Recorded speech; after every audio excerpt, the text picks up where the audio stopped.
Hello, welcome to Jason the Old Millennial, and welcome to this very special live stream. I got two special guests, of course, to help me out with this. I've got Nick, who's in the lane of confusion. I've got Bryer, who's running up that hill. And I am Jason, but you can call me Al. And so this is another stream. We've done one similar on the 1960s. We did all of our 50 covered 50 artists of the 1960s into our Music Hall of Fame. Now we're covering another huge decade, 70s. I mean, maybe the biggest decade of all, it seems like. We're all big fans of this decade. And so we're going to do 50 more. In this one, we're going to do 25, 10 from Nick, 10 from Bryer, and 5 from me. So we're going to do half of our Music Hall of Fame. The other half I'll do with Garrett and Adam at some point. Hopefully we'll close out the 1970s. But anyways, how are you guys, Nick and Bryer? I'll let you go first, Bryer. Yeah, I'm doing good. Yeah, I'm just looking forward to talk about the 70s. The 70s is my favorite decade when it comes to music. And I've talked about it before, I think it was on my channel, but usually when I think of the 70s, it's kind of like a perfect blend of the 60s and the 80s, where you have that experimentation that was started in the 60s, but by the 70s, technology had gotten better, the recordings sound a lot cleaner too. And of course, the 80s would get even cleaner, but the 70s still has a bit of that rawness that the 60s still had. So it's kind of a nice blend of both worlds, I'd say. And yeah, there's just so many bands and artists that I usually listen to from this decade. And yeah, so yeah, it was kind of fun putting this together. I'm doing really good over here in the state of Pennsylvania. Um, uh, this was a great, fun list to go through. I'm not quite as much of an expert on the 70s as I am the 60s, but I am. I will say Jason is right. I am a big fan of this decade. Some of my favorite albums from this decade. Just some great artists that like were born from this era, and like, you know, yeah, it's just a great decade for new artists. Yeah. Yeah, definitely some of your favorite. I know all of our favorites kind of come from this era, as long as in the 60s as well. And then Bryer's probably bigger on the 80s than us, but yeah, I don't know what more to say. It's a huge decade. A lot of new artists coming in. Some notable bands break up right at the end of the 60s, and then we get some new solo artists in the 70s. And so much great stuff. I mean, the folk scene is really great, folk rock. And then you get the heavy metal kind of stuff. I don't know if that's what you call it. I know Breyer's really into that era of that. And obviously, a pretty big band comes out in the 70s for Bryer, obviously. And for Nick as well, I would say. I can look at our list right now. But yeah, 70s is absolutely amazing. And we got Jacob here, made some comments saying what's up. Jacob. I just talked to him a little while ago with me and Adam. Him did a live stream. Nick and Jason looking forward to talking about Ringo and his boys. Yeah, There you got that right. We will talk about Ringo at a later time. It says hopefully ELO and Elton John are in as well. Well, we won't be talking to them on this stream, but they will be talked about on another stream. You named two artists that unfortunately we don't have on ours this time around, but hopefully you guys will right or wrong that other rock and roll has never done and get Jim Croce in there. Yes, definitely. Jim Croce's not in it? Gosh. I don't think so. That's crazy. Did we get Led Zeppelin in for the 60s? Yeah, we did. Okay, good. Yeah. And I should preface that this is 25 of our 50 artists that we're introducing to our Music Hall of Fame, our own Music Hall of Fame. So obviously there's going to be some big names that aren't going to be mentioned because that'll be on another stream that I'll be doing. But definitely we'll hit I think we hit all the really big ones for sure. And you'll get a lot of good stuff here. Obviously, yeah. So not much more to say except let's go to our first pick I'll give to Nick.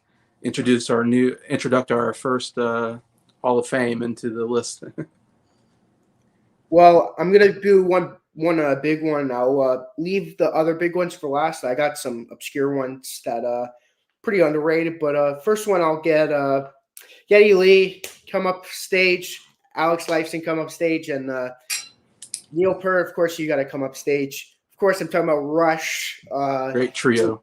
Yes, Jason was just talking about them on his video. Yeah, I just talked about them yesterday. I was listening to it on my left earbud while I was watching the Rangers lose. So that was fun. But awesome band. If you want to hear you want to hear the great backstory of them, watch Jason's video. He did a great video on that. Couldn't have saw or heard a better video on that. Well, I'll go through each of their albums kind of quickly. The first album, sort of generic Led Zeppelin-y music. Fly By Night. No Neil Peart on that first album. Yeah. Mm-hmm. Then you get the second album with him, and it's sort of same with that Led Zeppelin-ness, but you hear a little bit of the progginess come into Forte. Mm-hmm. And then Rise of Steel, you just get hit with it with two of the last songs on the album. Found in a Laminate, then the Necromancer, and their record label was like, you need to make more popular commercial albums, or else we're gonna dump you. And that's when they made 2112, one of my favorite albums of all time. That's followed up by another one of my favorite albums of all time, A Farewell to Kings. Then they had an album called Hemispheres, which was really complicated, only 4 tracks. Yeah, 4 tracks. The band members were kind of like, yeah, we need to dial things back a little. We're starting to overwork ourselves with the complications. So that's when one of the greatest albums of all time came, Permanent Waves, one of my all-time favorites. That's followed up by another one of my all-time favorites, Moving Pictures, and that's followed up by my favorite Rush album of all time, Signals. Another one of my favorite albums of all time. You just going through all that stuff. That stuff right to me is the reason why they belong. I don't think their albums quite get as good as the albums before that, but yeah, they're amazing. Grace Under Pressure is good. It's all right. Power Windows is really good. Hold Your Fire, underrated masterpiece. Really good. Yeah. And then after that, it's good. I know you said it was a drag, but I could listen to it. But if I have other options, that's the problem. Is that if you ask me, would you rather listen to Presto, Roll the Bones, or Permanent Waves and Moving Pictures? So I'm gonna be like, give me Permanent Waves and Moving Pictures any day of the week. Yeah, I will say their remaining albums after Hold Your Fire were, besides Clockwork Angels, they are a bit of a drag. But that shouldn't take away from their awesomeness, though. I feel like Alex Lifeson, my favorite guitarist of all time. Geddy Lee, my second favorite bassist, only behind John Entwistle of The Who. Yeah. Neil Peart, just top 5 drummers. So you just got this great instrument playing from all 3 of them. It's just great songs. Tom Sawyer, Spirit of Radio. Just those 2 songs just prove how great they are. They get played every day. I could go through all the songs, but I don't want to be here too long because we got a stream doing Please With Me, and I don't want to go on too long about Rush. We say their 70s is kind of their prog rock days, and the 80s they kind of got more commercial friendly. I'd say radio friendly days. Yeah, I like the 80s better than the 70s in my opinion, but. That's the thing, is that they're just kind of tired of what they were doing, and I respect what they were doing. I respect why they did it, because you don't want to make the thing that you have passion for like feel like a job at that point. Because I can see where they're coming from, though, why they stepped away from the progginess. Yeah, I think, like I said, that Permanent Waves to Signals is probably their best, 3 album period. I don't know. Everyone a huge hit for him, I think. And Mhm. Yeah, a lot of good stuff there. Rush definitely deserving to be up there. Um, One of the greatest bands of that period. Like I said, I just did a deep dive on them, so I've definitely been up on them. Yeah, good. That's a great first introduction to the Hall of Fame. So now we go to Bryer, see where he wants to go with his first induction. All right. Okay, I'm gonna start with this act because I have the least albums by this one. I only have 3, and there's a lot of them. Um, but yeah. So first off, you got to know a guy named Vincent Fournier. That's his name. He would form a band with some friends of his in high school. He was kind of born in Arizona, but of course they moved to California to make it big, and they needed a name for the band. And they thought to themselves, okay, we want to do like some kind of hard rock thing, but how about we make it ironic and have it sound like the sweetest lady you can meet? And the name they chose was Alice Cooper. So, yeah, so they started off on Frank Zappa's label. They did 2 albums there, and they of course they didn't do that well because it was more garagey, wasn't very commercial sounding at all. And wasn't until the 3rd album, which I do have right here. It's called Love It to Death. And this is kind of where the band really started to find their own sound, mixing hard rock, bit of glam rock as well. But the thing that they kind of really popularized was a genre called shock rock. And it really comes down to their live shows because Vincent would put on makeup. He would kind of do this whole theatrical vaudevillian type of We're thing. not worthy. We're There not. you go. I was gonna get to that. Um, I was building up to that. Oh, sorry. Yeah, but anyhow, uh, so yeah, so they spent a few more albums, each one getting better than the last. Of course, you got the 3rd one, then you get Killer, which is another pretty well liked album from this period. But the album that would kind of really blew them up was the album School's Out, which had the hit song School's Out for Summer, which is always played every Oh, time at the last day of school. loved it in school. Yo, yeah, totally. Just the perfect song for that. That and Um, Another Brick in the Wall is like my 2 favorite songs when I was in school. Nice. Yeah, of course. And yeah, that kind of blew them up. And the next album would do even better with Billion Dollar Babies, which had a couple hits. Of course, you have Hello Hooray, the title track, and of course, No More Mr. Nice Guy, which become radio staples as well. Okay. Um, but at some point around the same time, the rest of the band were starting to get kind of annoyed by Vincent's like theatrics. They feel like he's kind of overshadowing them, and so by '73 they decided to break up the band. However, Vincent didn't want to stop. But the thing is, many people would say because the band's name Alice Cooper, people would just assume his name was Alice Cooper. So he's like, yeah, might as well keep the name. And so by '75, he decided to go solo and kept the Alice Cooper name. And that's kind of what he would do until today. So again, Alice Cooper's kind of become this big pop culture type of icon. Again, you see his the makeup and his Yeah. look. You instantly recognize him. I know he's been in TV shows and movies. Like, of course, he was in the Muppets at one point. And of course, he was in Wayne's World, like Yeah. Jacob mentioned already. We're not worthy. We're not worthy. Yeah. So good. Yes, and yeah, and he's still performing to this day the same way, all the pyrotechnics, the fake blood. Of course, the big crowning jewel of the set is when he pretends he gets decapitated by a Yeah, guillotine. that's right. Oh man, I remember that. Yeah. That's crazy. Yes. So yeah, kind of very influential in terms of taking live shows. I know Kiss was heavily inspired by him, Yeah. hence why they Yeah. also wanted to wear a lot more makeup as Yeah. well. And so yeah, he's kind of become just this big figure. And to many people, he's one of the nicest, most down to earth musician you can talk to. Very nice guy. Yeah.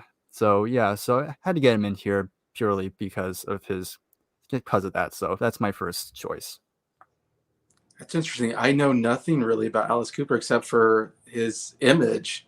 I feel Mm-hmm. like the first thing I think about is not his music. It's the shock value that he Mm-hmm.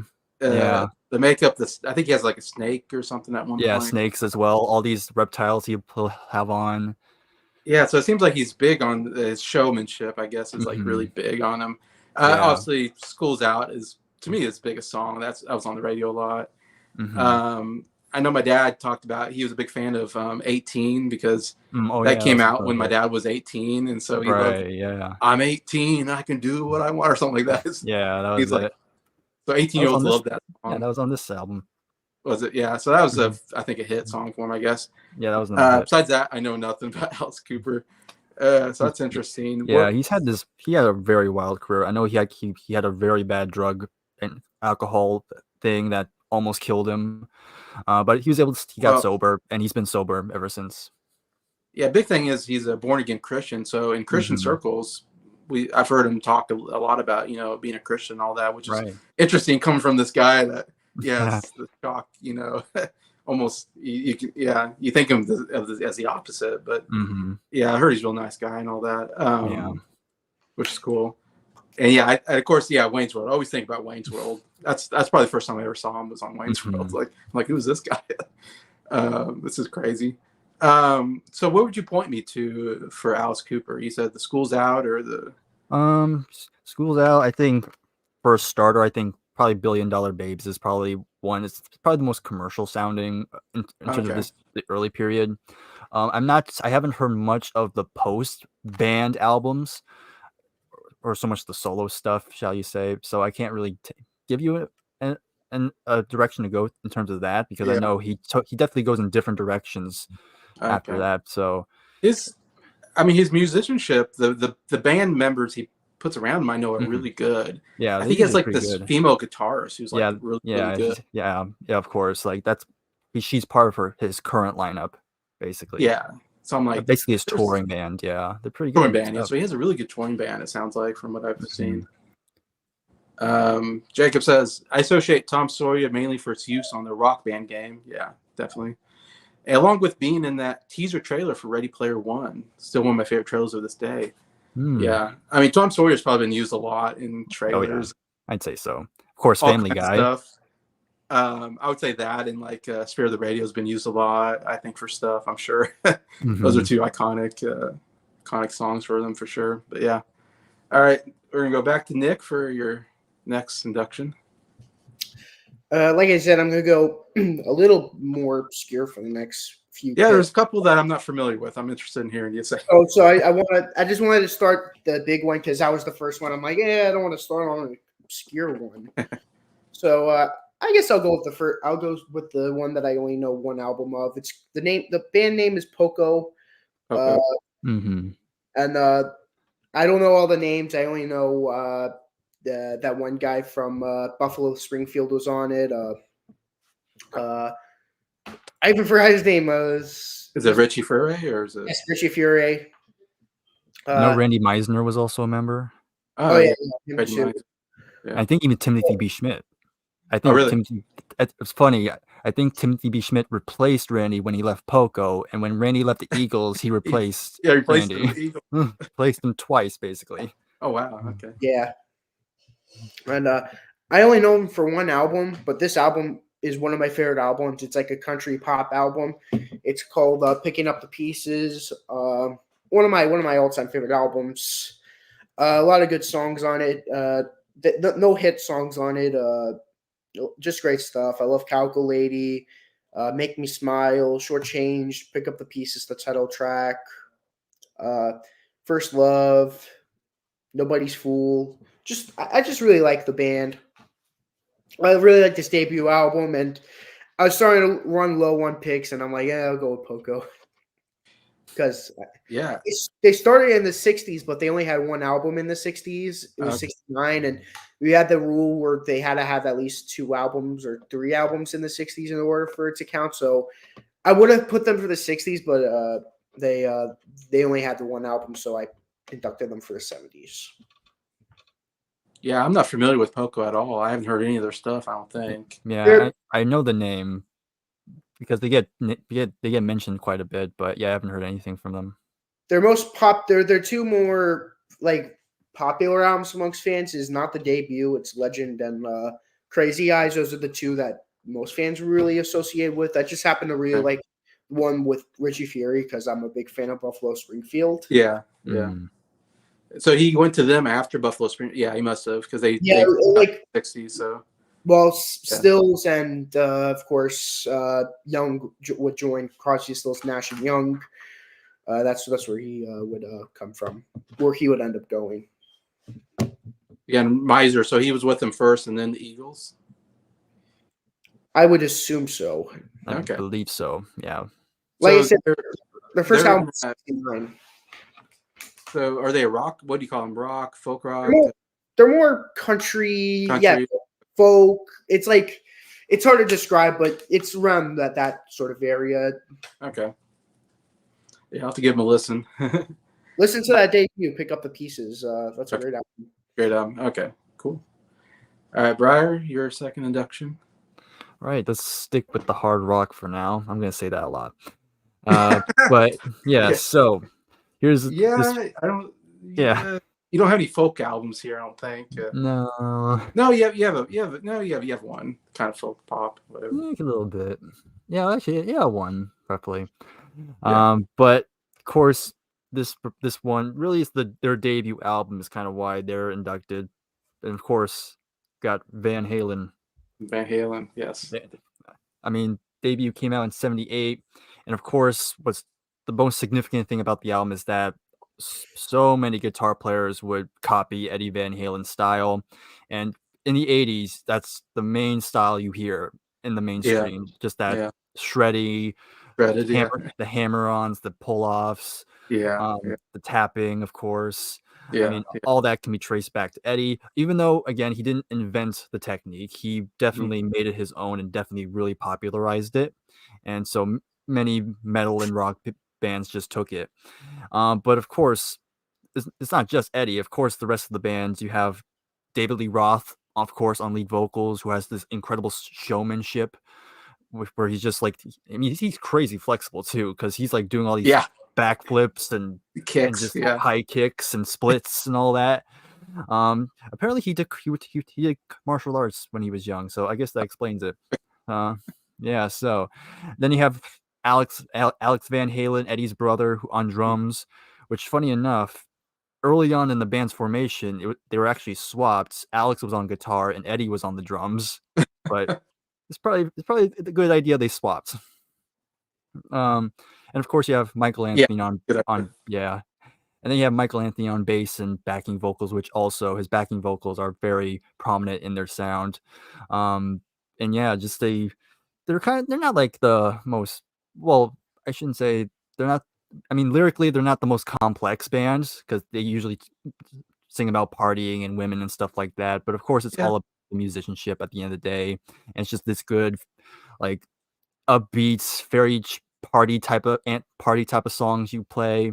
Um, but yeah, you have the debut, and of course, they would go on to release more good albums, like their second album, and each one have like big hits on here. And then, of course, you get to this album, 1984, which of course had many big hits on here, like Jump, Panama, Hot for Teacher, of course. yeah, Um, but sadly, this would be the last album with David Lee Roth because of in band fighting, of course, yeah. egos clashing, and you'd think that'd be the end of them. Well, not true, because after that, they would get a new singer with Sammy Hagar, who was already kind of successful on his own by that point. Okay. But they got Sammy Hagar, and they would also do very well. Like, they would get hits as well. And then, of course, keep on going forward. They would have more slumps here and there. Van Halen 3. Yeah, there you go. That's probably their biggest slump. But besides that, again, the music of this band is just very influential with the metal and rock scene. So again, you just have to bring them up. I mean, Eddie Van Halen is considered one of the greatest guitar players ever, so it would feel weird not to have him inducted here. And so yeah, there you go. That's my next choice. Jacob says David Lee Roth era Van Halen Oh yeah. easily the best. I'm not Totally. familiar with the Sammy Hagar era, to be honest. Yeah.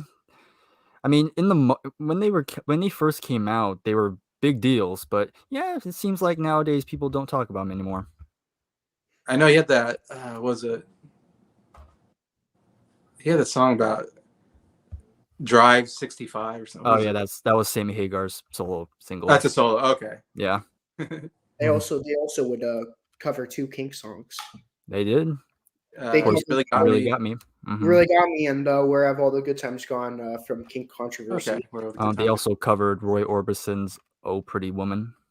I'm Okay. Yeah. gonna be honest, I don't like any of those covers, especially Where Have All the Good Times Gone. That's like someone's like, you should listen to that version. It's better than the Kinks version. I'm like, and I hear it, I'm like, no, Kinks are a lot better on that. I'd say you definitely have to start with that debut, which was like Mhm. 1978 or something like that. Yeah, 78. Yes.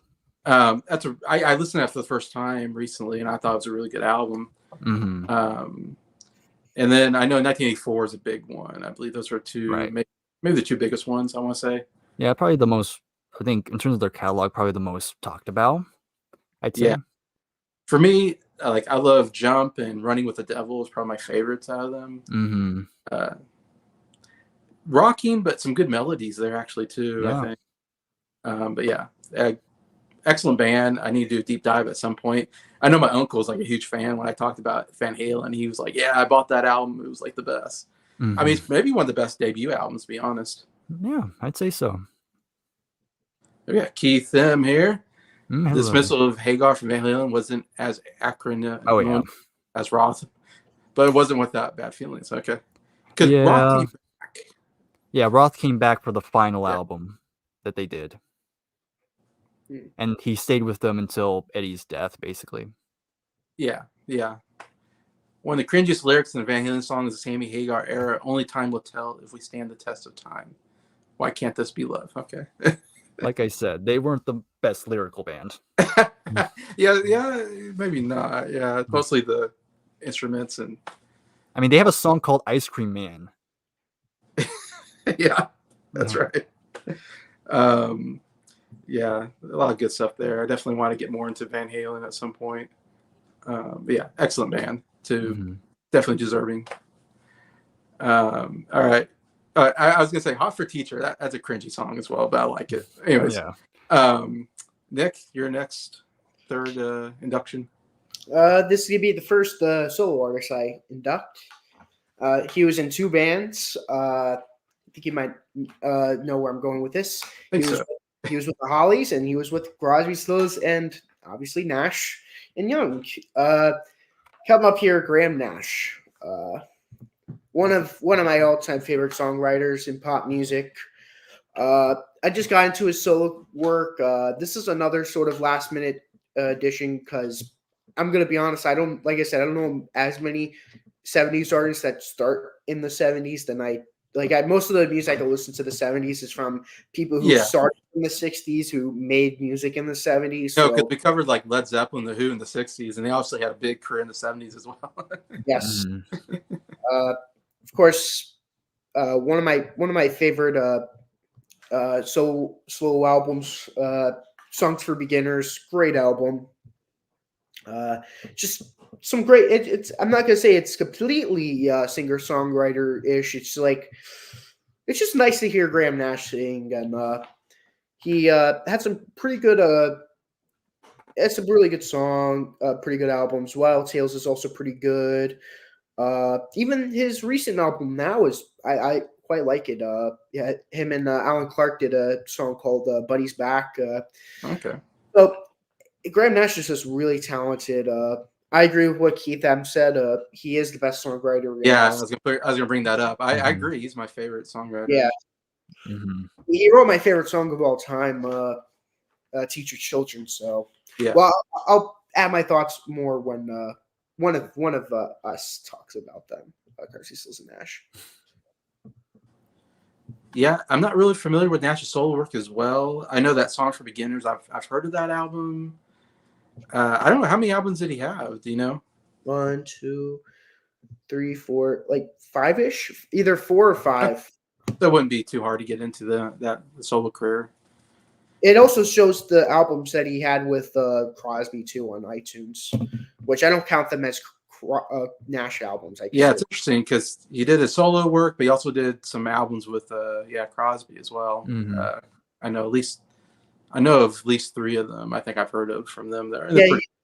I think they had 3, and that's it. Yeah. So yeah, I like Nash's voice too. He's probably my favorite singer of the group, but um, I'll get into that later. Anyways, but yeah, great. All right, Bryer, your third induction. All right, next one. So let's take a break from the hard rock for now. And now and this person does pretty much anything he wants. So I can't really pinpoint him to one genre. First, I'm talking about David Bowie. I had a feeling it was him. As soon as he said that, I'm like, yep, I know who you're talking about. David Yep. Bowie, or I think his original name was like David Jones or something like that. Yes, Yeah, David Jones. But he changed his name because he didn't want to get confused with the Monkees. That's what I was thinking. Yeah. But yeah, you got David Bowie here. Now he did technically start in the 60s. But I think he only released 2 albums then. And his first album he kind of disowns because he's embarrassed by that. Of course, I know one of the songs from it, and about a grave digger. Please, Mr. Gravedigger. Yeah. Please, So yeah, Grave Digger. yeah. Like I said, even David regrets that one. But then in '69 he would release his second album, and it did a little bit better. Of course, it had the big hit Space Oddity, which got him a little more attention. And then finally we get to the '70s, and this is kind of where most people say this is his best work is from. Of course, his third album, Men Who Sold the World. Of course, the title track is pretty well known. I know Nirvana covered it on their Unplugged album, which was a huge hit. But of course, this album didn't really sell well. Besides that one song, but it wasn't until '71 where he really started finding his footing. And of course, you have his fourth album with Hunky Dory, which is more singer-songwriter, definitely more piano driven, and because the first 3 were mainly acoustic guitar heavy, but he's starting to write songs with the piano instead, and now he's getting to more melodic type of songs, and his voice is starting to really come to his own. And I personally feel I guess this is probably my favorite David Bowie album. It kind of changes every once in a while, but this is probably my favorite one. It's probably to me the best album to get into first. I was gonna say that maybe the first. That's my second favorite David Bowie album. My favorite's David Bowie 1969, or as most people call it, Space Oddity. Which is this one. Yeah. I actually have an album cover that I think. Yeah, you have the more well-known cover of it. That's it. That's the other cover. The one that most people know of. Mm-hmm. That's my favorite album of his. Does this have what has changes? Is that coming? Yeah, this one. Okay. This one. Yeah. So, yeah, it has changes. Life on Mars, which is my favorite Bowie song. Quicksands, song for Bob Dylan, Queen Bitch. Yeah, really good album. Okay. Really good album. But '72 was where it really blew up with this album, The Rise and Fall of Ziggy Stardust. I feel like that's his most famous. Weren't those songs recorded for the Hunky Dory album? Like, weren't those part of the songs that were recorded around the Hunky Dory era? Maybe a few. I know he was developing the character around that time as well. Yeah. But of course, this is where he really started to really play with an alter ego. Yeah. Where he's kind of just changing his persona, and of course the music's reflecting that. Keith Snow, Ziggy Stardust. Yeah. Oh well. But it still it worked. This put Bowie on the map. I mean, this was basically a concept album of the character Ziggy Stardust. But this has some good songs like Moon Age Daydream, which I believe was in one of the Guardians of the Galaxy movies as well. Okay. I think it was in the first one, I think. It was the first one. First one, yes. Okay, yeah. You have Starman, which was a big hit, got him on top of the pops. Yeah. Then you have the song Ziggy Stardust. This was during the glam rock period, and to many, David Bowie was the king of the glam rock era. And it was also during that time he was also producing as well, because he produced Mott the Hooples, All the Young Dudes album. He produced Lou Reed's Lou Reed, Transformer. Yeah. yeah. And he was even producing stuff for Iggy Pop later on in the 70s. So even in behind the scenes, he was very prominent. But anyhow, he still keeps releasing music throughout the 70s. Of course, you have Aladdin Sane with this iconic image. Oh, I've seen that before. Yeah, Yeah, this is probably his most well-known image of him. yeah. Um, then you have Diamond Dogs. But around the mid 70s, his cocaine use was starting to get out of hand. And so Okay. that was also starting to reflect. And therefore, a new alter ego came into the fold. You have with the Thin White Duke. And it's kind of where it kind of started with this one, Station to Station. And I've here heard he's, Station to yeah, Station. That's a yeah. famous. So now he's changing from the glam rock to more, adding more darker, more, not not so much ambient, but definitely more not less commercial sounding, but more experimental, playing around with more funk, some more kind of soulful type of stuff. And then he would go even further with what people call the Berlin trilogy, because he went to Berlin to get sober, and he released a couple albums. And during that period, we have Low and Heroes. Of course, Heroes had the famous song Heroes, which is Yeah, Yeah, another record stuff. good yeah, song. yeah, really good song. Um, he would eventually get sober at some point, But but that's best work during this time. yeah, and to many people, the Berlin trilogy is considered one of his crowning crowning jewels. Okay. But yeah, and then then you finally get to the 80s, and now he's starting to kind of get with the times a little bit. Um, Probably the big album of the 80s was this one with Let's Dance. He's kind of Okay. going back to commercial, having more funk, R&B, more soul onto the albums, more dance oriented, produced by Nile Rodgers of Chic. So, Okay. so there's that. Some people say the 80s is not a good period for David after that one, because some people say his 90s work wasn't as strong either, because now he's getting to more electronics type of music, which I think some people enjoy, but definitely more divisive. Um, and then he would keep releasing albums until 2016, when he released Black Star, which would be his final album. And Okay. 2 days later, he passed away. Yeah. Wow. Yeah, it was a huge shock. Yeah. He was secretly battling cancer, and he Uh, didn't tell nobody. And yeah, it was just a huge shock to music, because the thing about David Bowie, and that's kind of the reason why he has to be inducted here, is because regardless if the music speaks to you or not, it really comes down to how he kind of didn't care what people thought of him. He just wanted to make the music he wanted to make, and he just wanted to just play around with different images, sexuality that many people gravitate towards, related to, and yeah, his songwriting is also very spoke to a lot of people, writing about very artistic stuff. And yeah, it's just very fascinating stuff, and he had a fascinating life. So yeah, that's going to be my next pick, David Bowie. And of course, he was an actor too. I saw Jacob's comment. oh yeah. Yes, he was in Goblin Labyrinth. King. Yeah, he played the Goblin King. He was So also in a movie. Oh gosh, a Christopher Nolan movie, The Prestige. oh Uh, yeah, he played Tesla, I think. yeah, yeah, and he did actually a pretty good job. He's not a bad actor, I think, Yeah, from what I've seen of him. yeah. He's done stuff here and there, I think. Mm-hmm. He's even guest But, star on SpongeBob. oh, really? Yes, Only he Yeah. didn't sing. That pissed me off because every other character in that in that movie sung, and I'm like, when does David Bowie sing?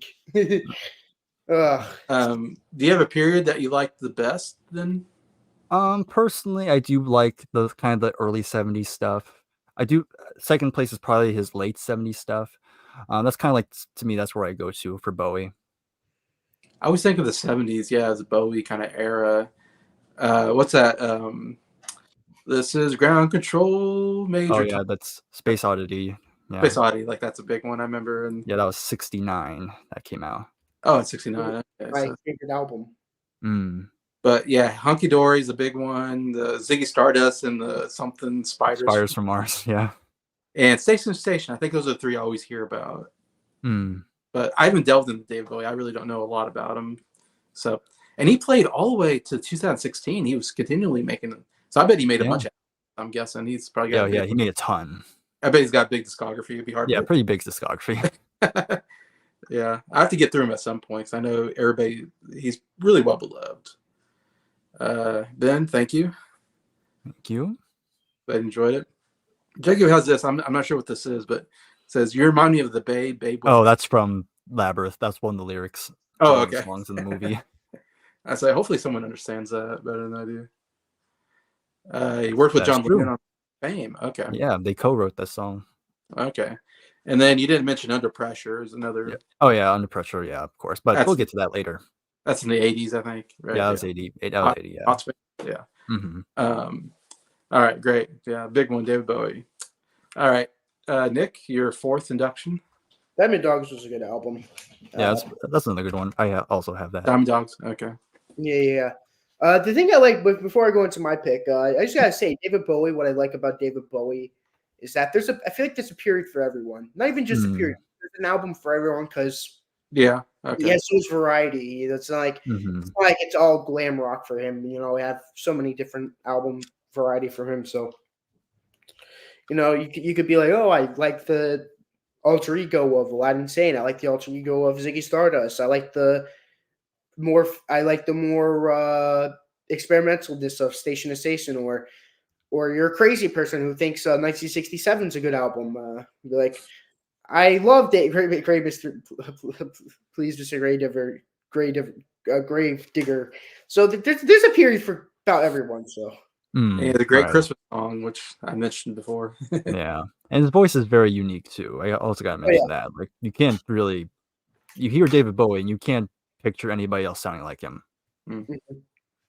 Well, I guess I'll go with another solo artist. My last one, actually, my second of three. I'll go with, the Quiet Beetle, George Harrison. Yeah, quiet one. I did a whole series on him. Fun series. Doing on my own. Maybe someday I'll have do a redo series of and do with someone else. Whoever's interested, of course. Of course, he had two weird experimental albums in the '60s. If I ever do redo the album series, I won't cover those two. Yeah, we'll skip over those two.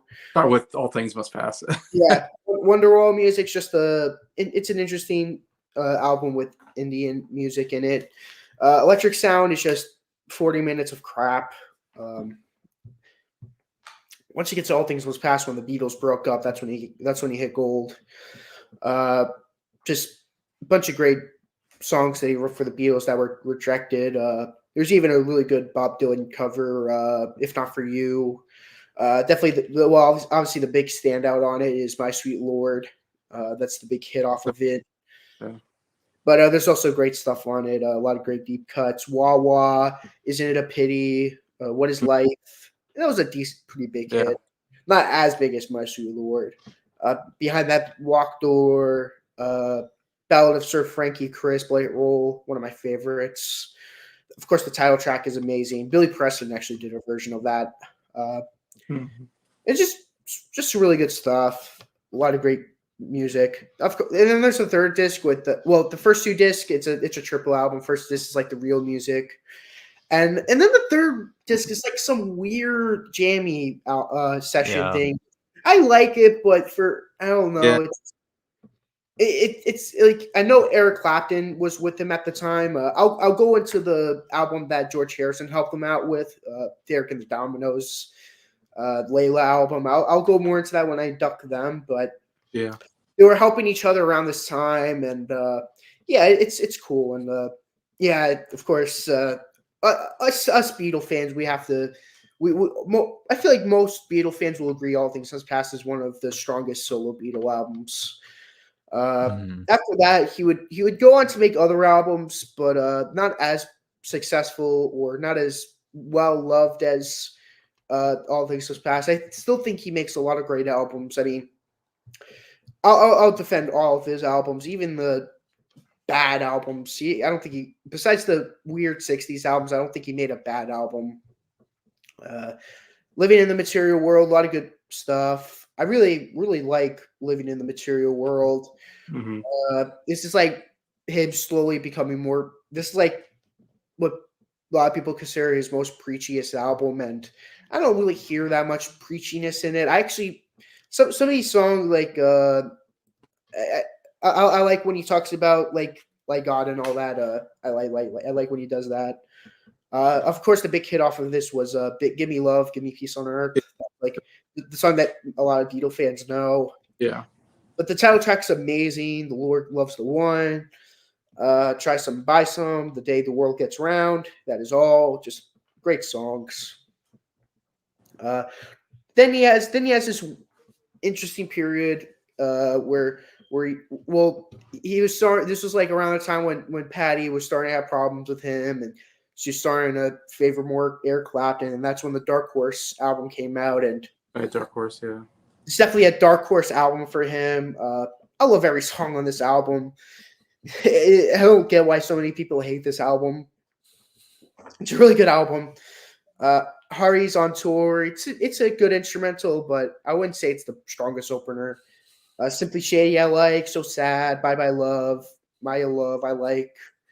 But the second side, I really enjoy. Ding Dong, Ding Dong. It's a fun song. A lot of people are like, "What's wrong with this song? His voice is so raspy," and that's a lot of people's problem with this album is that his voice is a little raspy. I don't quite get it. I actually think it actually sort of adds to the songs, especially on the title track, Dark Horse. It really works. Far East Man, brilliant song. And Is He Ja Krishna? Krishna. It's a funny little way to end off the album, but yeah.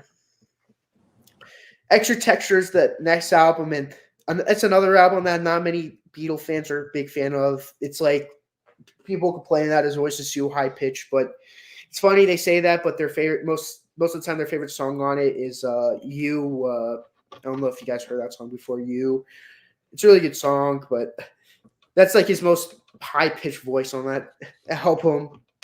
It's a lot of good songs, but to me the big standout on the album for me is This Guitar Can't Keep from Crying. That's a brilliant song. It's like a sort of sequel-ish to the album to the song While My Guitar Gently Weeps.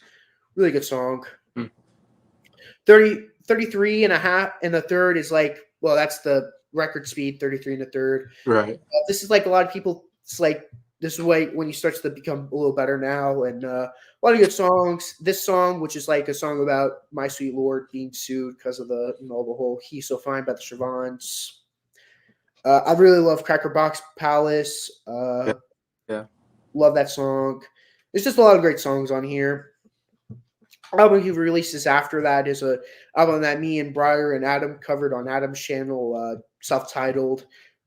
Great album. It's his second best album, if you ask me. It's such an underrated album. So many great stuff on there. If you want to hear my full in-depth thoughts on that, listen to that video. If you ask me, the best song on the album would probably be either Blow Away or Faster, but any one of those two. Then he released another two albums that a lot of Beatle fans aren't that big on, Somewhere in England and Gone Troppo. Especially Gone Troppo, a lot of people really don't like that album. It's not the best George Harrison album, but it's not an album that I would hate necessarily. Then the last album he would record, Being Alive, would be released when he's alive, is Cloud 9, released in '87, which was also produced by ELO member his name right now. Jeff Lynne. Great album. Jeff Lynne had a big part in this album. Of course, the biggest hit off this album is Got My Mind Set on You. Yeah, that's a good one.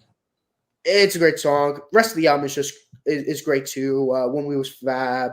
I was gonna say When We Was Fab. That was a good one, right? Cloud 9, the title track. I could feel it. Just sounds like George Harrison having fun, and a great revival album for him after two albums that aren't as big. Brainwash is the last album. I think it was produced by his son and Jeff. Yeah, it was produced by his son and Jeff. Yeah, and it's good, but it's not like a strong album. But yeah, that's my opinion on George Harrison. Though he's easily my favorite solo Beatle. I really like Paul McCartney. I feel like, but towards like the '80s and '90s, he starts to fall off. And John Lennon, he made too many he made too many weak albums for me to fully enjoy John Lennon. And Ringo, it's Ringo. But yeah, I love George Harrison. I'm proud to have him in the Hall of Fame, though. Oh yeah, definitely. I think especially in that first album, All Things Must Pass, definitely his biggest thing that he did, because he had all these songs probably ready because the Beatles weren't doing them, and so he probably had this big collection of songs ready to get out there, and so in fact I don't know if he was the first one to get a solo album out, or he seemed like he got it out. I think it was Ringo. Was it Ringo? Okay. Yes, Sentimental Journey. Yeah. So they all got albums out pretty quickly, but it seems like he came out with a double album just to start his career, his solo career. Because they were working on All Things Must Pass on the Get Back sessions, I think, and all that. But also, I have to mention the concert for Bangladesh was a huge deal that he did right at the beginning there. I think the 70s. There.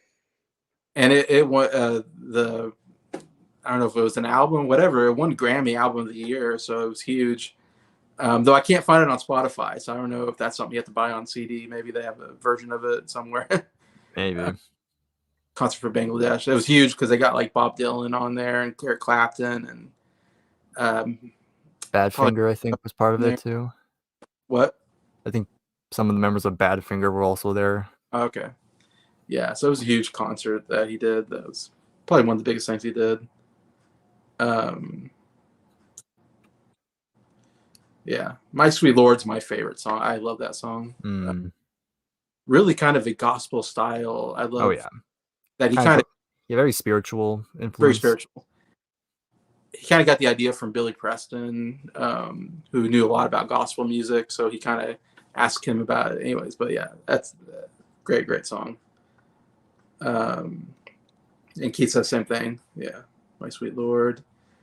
It says Phil Spector produced All Things Must Pass. Yeah, I think he was involved. Yeah, that's interesting. He's involved with him. He's involved. I know with Phil. Yeah, sorry. Go on. I think Paul McCartney had nothing to do with him after the Beatles. But, I know Phil Collins was actually part of the sessions. Oh, really? They didn't actually use his parts. Oh, wow. I think he was playing some kind of. I think he was playing a conga or something. But yeah, they didn't end up using it. It was before he joined Genesis too. Yeah. Genesis, huh? I wonder if that's a band we'll talk about. Anyways, they're an okay band. Aren't they? They're a religious band, right? Yeah. Oh yeah, Genesis. Yeah, the beginning of the Bible. All right, Bryer, your fourth induction. All right, next up, let's go for some prog. And no, it's not Genesis. Let's go with some prog. Yes. So we're going with the other big name when it comes to progressive rock, and that band is Yes. I say, is it yes or no? Or I can't. Yes. You said yes. We're gonna get into the band. Where's the band? Or yes. Is it yes? Yes. Yes. Yes. Yes. Yes. Oh yeah.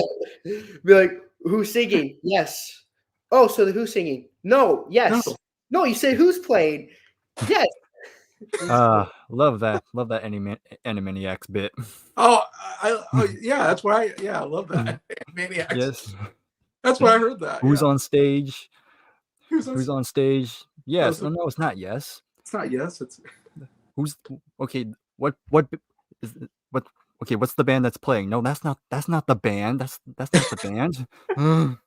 Or something like that. Oh, so good. Yeah.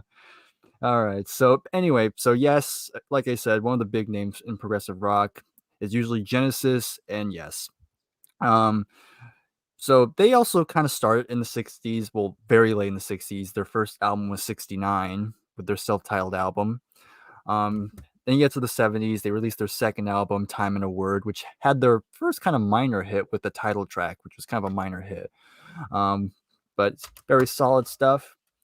And then you get the third album, and this is kind of where they're really starting to get more noticed. So again, a lot of the songs are starting to get a bit longer now. There's only 6 songs on the album, but this album kind of has some of the definitely one of the more well-known tracks. Of course, it has Starship Trooper, I've Seen All Good People, perpetual change, and really kind of shows they're really starting to go more adventurous in terms of the compositions. They're playing around with different key changes, getting more out there with the lyrics. Um, and yeah, so the two big figures of this period was, of course, the lead singer John Anderson, who has this very unnaturally high voice. Like people think he's singing in falsetto, but that's actually not true. That's his natural singing voice, because his voice is kind of more on the higher end. But the other big name in this band is, of course, Chris Squire, who was the bass player, and to me, he's one of the great bass players when it comes to rock. I mean, his bass tone is just so high in the mix because he's playing with a pick, and most people usually play with the fingers, but Right. Chris Squire mainly played with the pick, and he had a Rickenbacker guitar, which had its own unique sound. I know Geddy Lee of Rush was heavily influenced by Chris Squire, and of course, Rush themselves, they were very inspired by Yes. So this album did really well. This was actually the first album to feature their also the other big member, and that was Steve Howe, who was the guitar player. And Steve comes from a more classical background. A lot of his compositions are very classically, because he was classically trained, so he kind of brought that to the band, which adds to the music side of things. And Bill Bruford, the drummer, another fantastic drummer.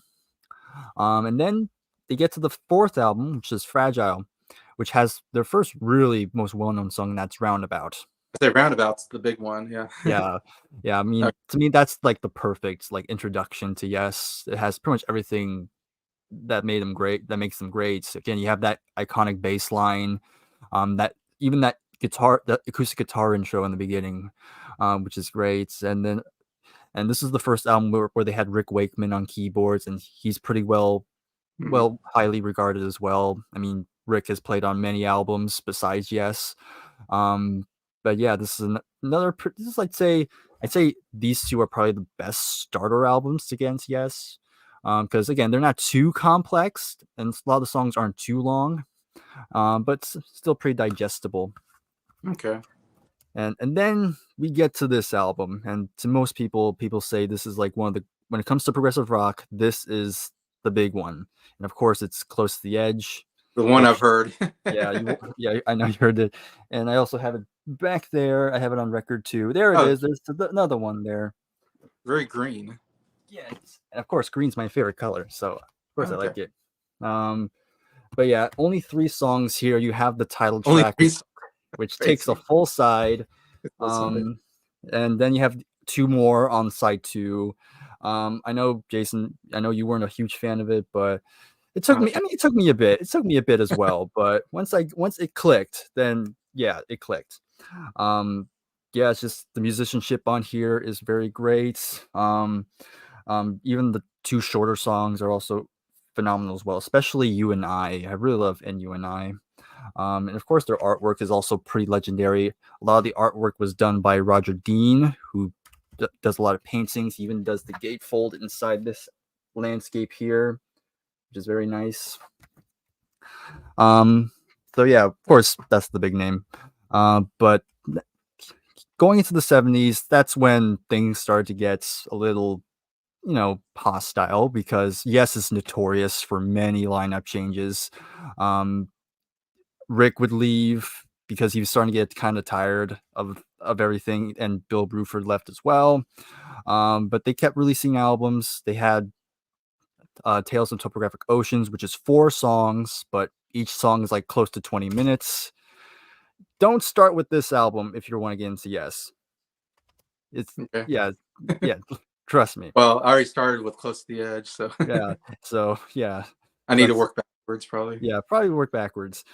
Then you have Relayer, which to me is my personal favorite Yes album. It's kind of the same format as Close to the Edge. There's 3 songs, but personally, I do prefer this album a little bit more, especially the final song, which is To Be Over, which is a beautiful track. But the other 2 tracks are great, fantastic as well. They're starting to go on a more jazz fusion approach as well. Okay. Yeah. Then we have I might have to censor this cover, but you have Going for the One. So another pretty well-known album by them. I know Awaken is highly regarded as one of their great epic tracks. Then at the end of the 70s, that's when things start to really implode. A lot of the members are fighting. They want to go into different directions. John Anderson leaves, their lead singer. And start of the 80s, they had to get a new lead singer. They released Drama, which they had Trevor Horn on lead vocals. And Trevor Horn is a pretty big name. He started out in a band called The Buggles, which you may know their song Video Killed the Radio Star. Yeah. Yeah, so he actually sings. And of course, Trevor Horn became a big producer as well. But this did decently well. But then 83 comes, and then their popularity shoots through the roof surprisingly when they came out with this album, 90125. And it had their biggest hit ever, Owner of a Lonely Heart. Oh, okay. I know that Yeah. song. Okay. Yeah, so, yep, it was their big hit. Of course, more commercial sounding, Is less, that commercial? Okay. yeah, less proggy. I mean, Okay. it's still they still play around with different rhythms and stuff like that, but definitely nowhere near as complex as what they'd done before. And yeah, they kind of stuck around with that format for a little bit. And then then from that point on, a lot of the albums get kind of hit or miss in terms of the quality. Some albums are better than others. Again, tons of more lineup changes, some deaths as well, because I know Chris Squire passed away in 2015, I believe. And so Chris Squire was like the one main consistent member of that band for a long time. Okay. And yeah, they released an album, I think, I forget what year, 2020, 2021, 2022, I forget specifically. But I've Okay. heard some people say that's a decent album. Not the best thing, but it's better than what they've done in a while. But anyway, back to the point. So again, yes, just wanted to talk about them because again, their musicianship Well, is stuff of legend to a lot of people. Many bands were inspired by them. And yeah, just some great stuff. So that's my next pick. yeah, it's a band I don't really know much about.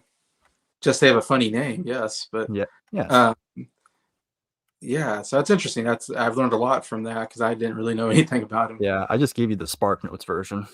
Yeah, okay. Mhm. So I've only heard Close to the Edge. I'm not a fan. It kind of turned me off on the band, but you think I could continue to listen to them, and I would, Yeah, they're definitely a band that definitely need time to digest, I'd say. And that's really the big tip with progressive rock in general is that yeah, you're not yeah, really gonna get it on the first listen. They yeah, definitely need time to really sink in. At least that's how it worked for me. yeah. I know Scott loves Close to the Edge. That's like one of his favorite albums now, Mm, and he's getting into those albums. So now he's becoming a big fan. I'm mhm, the least prog rock guy though out of the group, so mhm. Sorry, pretty, what I did with the background. Oh yeah, I noticed. Foxtrot, Mhm, one of Foxtrot. the worst albums of all time. mhm. I'm not gonna have Genesis on my list. I hate Genesis. All right. I think maybe I'll go next on our fifth ones, and then Okay. we'll end with Bryer at the end. Okay. Because I think Bryer will have a big one at the end that we could end on. Maybe. Um, so I'll go with my first induction. And I'm going to go with the best super group, I think, of all time. And they're known as Crosby, Stills, Nash, and Young. Mhm, Or Crosby, Stills, and Nash, as they originally were. And this is a group I've talked about many times. We've covered 2 albums of theirs, Crosby, Stills, Nash, and Deja Vu on SoundLab Studios. And I give 10 out of 10s of both albums. I'm just a huge fan of both. I think are just absolute must albums to listen to. I think we're all pretty big fans, especially Deja Vu. We're pretty big fans of. I'm the biggest fan of the Crosby, Stills, Nash album, I think, out of the group, but it still does pretty well, I think, in the group. But I mean, just incredible how you got these. I mean, what do you get when you get 4 incredible singer-songwriter, put them in a group? I mean, you get one of the greatest groups of all time, in my opinion. One of my favorite. Um, you get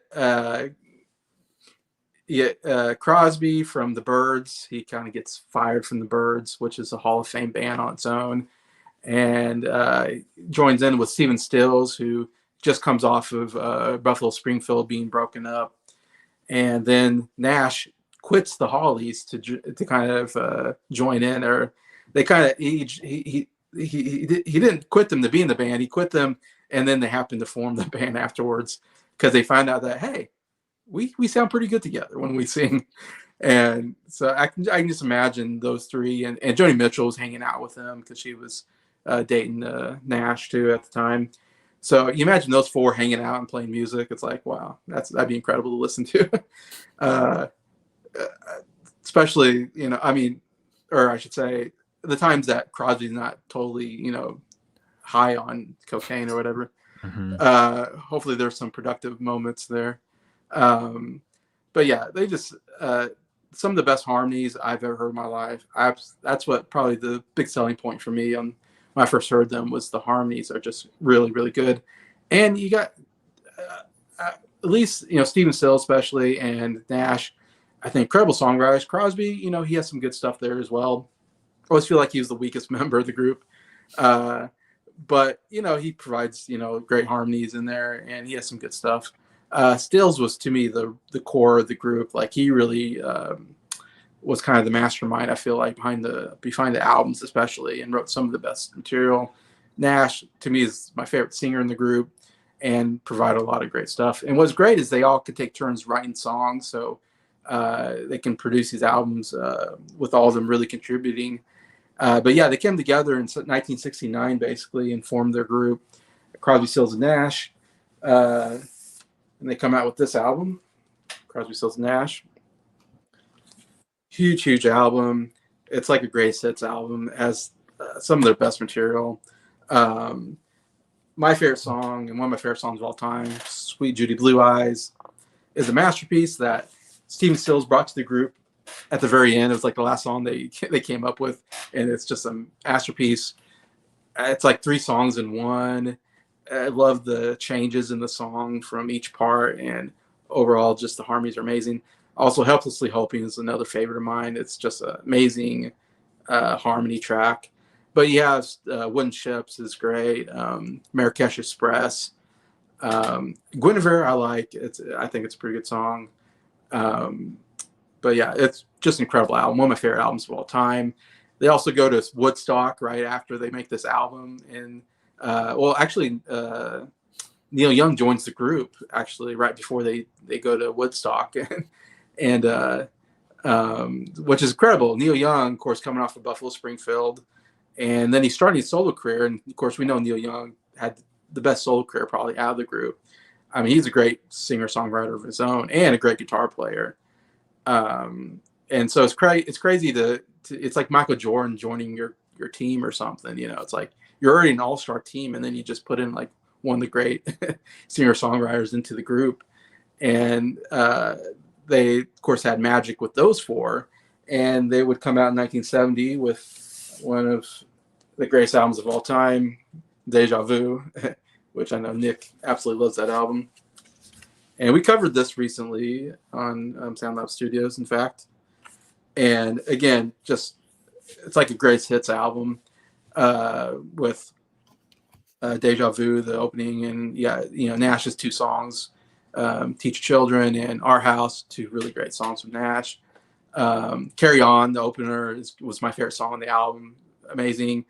Joni Mitchell writes a song, Woodstock, which they would use, and it was a really good rocker, one of the best rock songs on there. And even Young gets Helpless, I think is actually a really good song. And I forget the 2 there's one at the end that he has that's actually pretty decent. But overall, I don't know if I missed any songs on there, but overall, just a fantastic album with 4 of them. And then after that, they kind of broke apart and went their own ways. Neil Young went and did some incredible solo albums at this point. Even Nash, did his solo. Crosby did some solo. Stephen Stills did some solo. In fact, I have the CD right here. I haven't listened to it yet, but this was given to me. Good album. And that's the next CD I was going to listen to, so I have it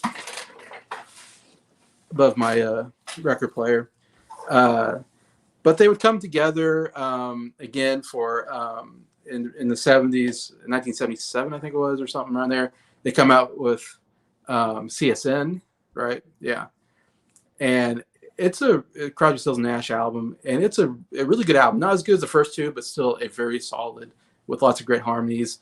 I think you got Shadow Captain, Mhm. See the Changes. That's a great song though, Shadow Captain. Yeah, like the two really good underrated songs I think on that album. It's not as big, it's not as well known. It doesn't have the huge hits as those first two albums, but still a very solid album. I think the best song, probably the biggest song, is Just a Song Before I Go, I think is on it, which is a Nash song, which is a really great Nash song. Anyways, and so yeah, still a very solid album, CSN. And again, they would go off and like Nash and Crosby made some good albums together. They have an album called Bird on the Wire, which I actually quite like. And they have, I think, a self-titled album or something like that. Anyways, and like I said, Stills was doing his thing, Nash doing his thing. They would come together in the 80s to do an album called Daylight Again, I think in 86 or something like that, somewhere around there. 82. 82, that's right. Great album. I love that album. It's another really good album. Not talked about as much, but still a very solid album. Southern Cross, yeah, Keith mentioned it. One of my favorite songs from them is an absolutely amazing song. Masterpiece. It's a masterpiece of a It's song. a masterpiece, yeah. Really good. There's some other, The Wasted Away, I think, or something like that. Is that what it's called? I think so. That's a really good one. Yeah, Wasted on the Way. Wasted on the Way is a really good one as well. And like I said, not big hits. Southern Cross is the biggest hit off there, but still solid album. Lots of great stuff. Still got those great harmonies there. And to me, that's like the last really good album they did together. Yep. Everything else is not as good. And even Young, he joined them on like maybe one more album, and it didn't do as well for some reason. For some reason, there's lots of reasons. There's lots of reasons. Yeah, so it's funny. The Deja Vu is really the best thing Young did with them, and everything else is really just Crosby, Stills, and Nash. I feel like together. But I was like, yeah, last good thing. They've come together on reunion tours and stuff like that, and all that. But yeah, as far as album songs, it's really those first two. But yeah, still that's enough for me to say they're one of my favorite. American Dreams is one of the worst albums of all time. One of my favorite groups of all time, in my opinion. Yeah, he said Crosby was great harmonizing. Not so much a songwriter. Yeah, I didn't feel like he wrote the best songs. I mean, he did come out with Deja Vu was really good, and Almost Cut My Hair was a big one, I think. Almost hair. But I never thought he was that big in the Byrds either. I always felt like he was just a really good harmonizer, and he fits in really good though. So I actually think he was the best with the Byrds. And I don't think his solo career was that big. I don't know much about his solo career. Actually, his debut album's quite good. You should check it out. Yeah, I haven't checked them out. Jacob, of course. Man, my chair keeps falling. We all know that. Oh my Lord! We all know that American Dream is the greatest album. Yeah, that's the secret. None of it. One that has this album cover, right? Right. And what's that? Paradise album from the Beach Boys is their best as well. Summer in Paradise. Yeah, that's the best. That's the best album ever made. Mardi Gras is just. Mardi Gras is a masterpiece. Yeah. Yeah, Sweet Judy Blue Eyes, written for Judy Collins, who Stills was dating, but I think they would break up soon after. I don't think it lasted. Great cover photo. Probably talking about. I wonder if that's about Deja Vu. It was a good cover. But yeah. Anyway, so that's my first induction. Crosby, Stills, Nash and Young. They also recorded a song called Ohio. Yes, and they did Ohio, a single that was excellent single. One of their best. And one of the best stuff Neil Young came out with, in my opinion. But yeah, so now we will go to Nick for your fifth. Nice. My next pick is going to be a group that has one of the best writers from the 60s, but he happened to be in a pretty good band. That I'm talking about 10cc. Okay. Graham Goldman. He wrote a ton of hits for a ton of artists. Uh, Graham Goldman was one of the founding members of this band, and I feel like Graham Goldman needed to be in the Hall of Fame one way or another. He wrote so many gosh darn hits. Not Yes, it's 10cc. No, it's kidding. Yeah. We already covered Yes. We covered Yes. Yeah. There is an album I actually quite like from them. It's called The Original Soundtrack. It has one of their biggest hits, and it's also has one of their biggest song. Their biggest song. It was used in Guardians of the Galaxy 1. Mhm. That is "I'm Not in Love." Mhm. Yeah, I'm not. Yeah, I'm not in love. The rest of the album track's really good. There's a song called "One Night in Paris," which famously was the song that inspired Freddie Mercury to write Bohemian Rhapsody, because that song went all over the place. It's very theatrical. It's the first song on the album. I could see where Freddie Mercury got the influence. It's an incredible song. Blackmail is a good song. The rest of the album is good, but those first two tracks, "One Night in Paris" and "I'm Not in Love," that's like their big standouts on this album. But yeah, since he's very underrated, Keith M. I feel like they're not about that much. Very underrated. I'm glad you enjoy them.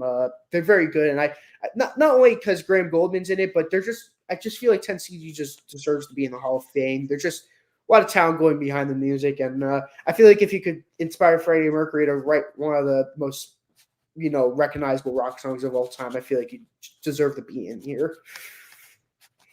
Yeah, that's my pick. That's good. Yeah, because I do have the original soundtrack on CD, and I thought it was a good album. And yeah, I definitely need to check more of 10cc out. Yeah, I don't know much about 10cc, to be honest. I heard about him for the first time when I saw Ringo and his All-Star Band in concert, and the bass player was from 10cc, and I never heard of 10cc. I was like, "Who's 10cc?" And he sang 3 songs. You mentioned one of them, I think. "I'm Not in Love." And then there's like a second hit that he had that I knew, but the funny thing is he one of the songs that he did was called "Dreadlock Holiday," which has like a Jamaican sound to it. And he starts it off saying, "This next song was a big song in the UK, but it was not big in the US. Dreadlock Holiday."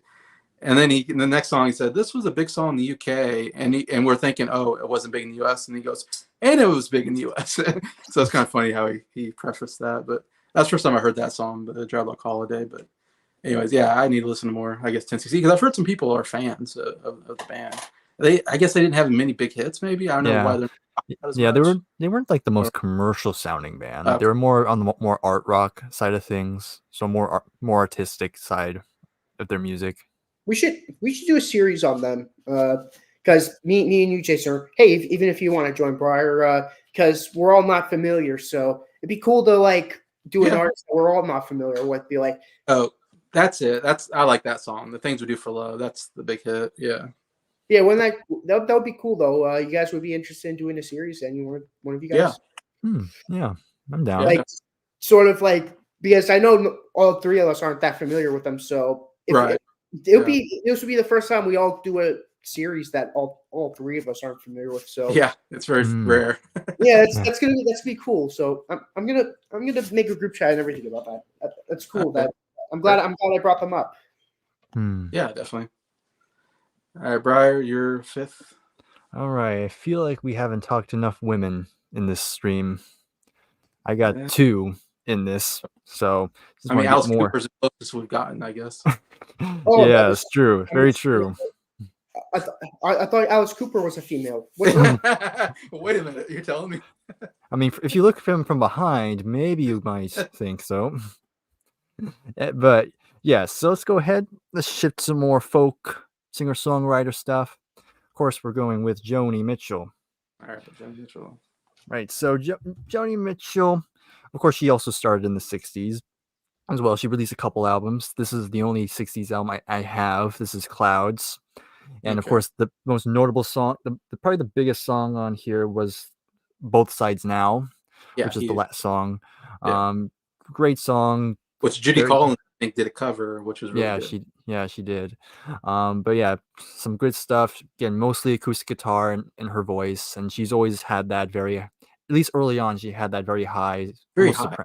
soprano type of Yeah. voice, almost getting to like a whistle register at some points.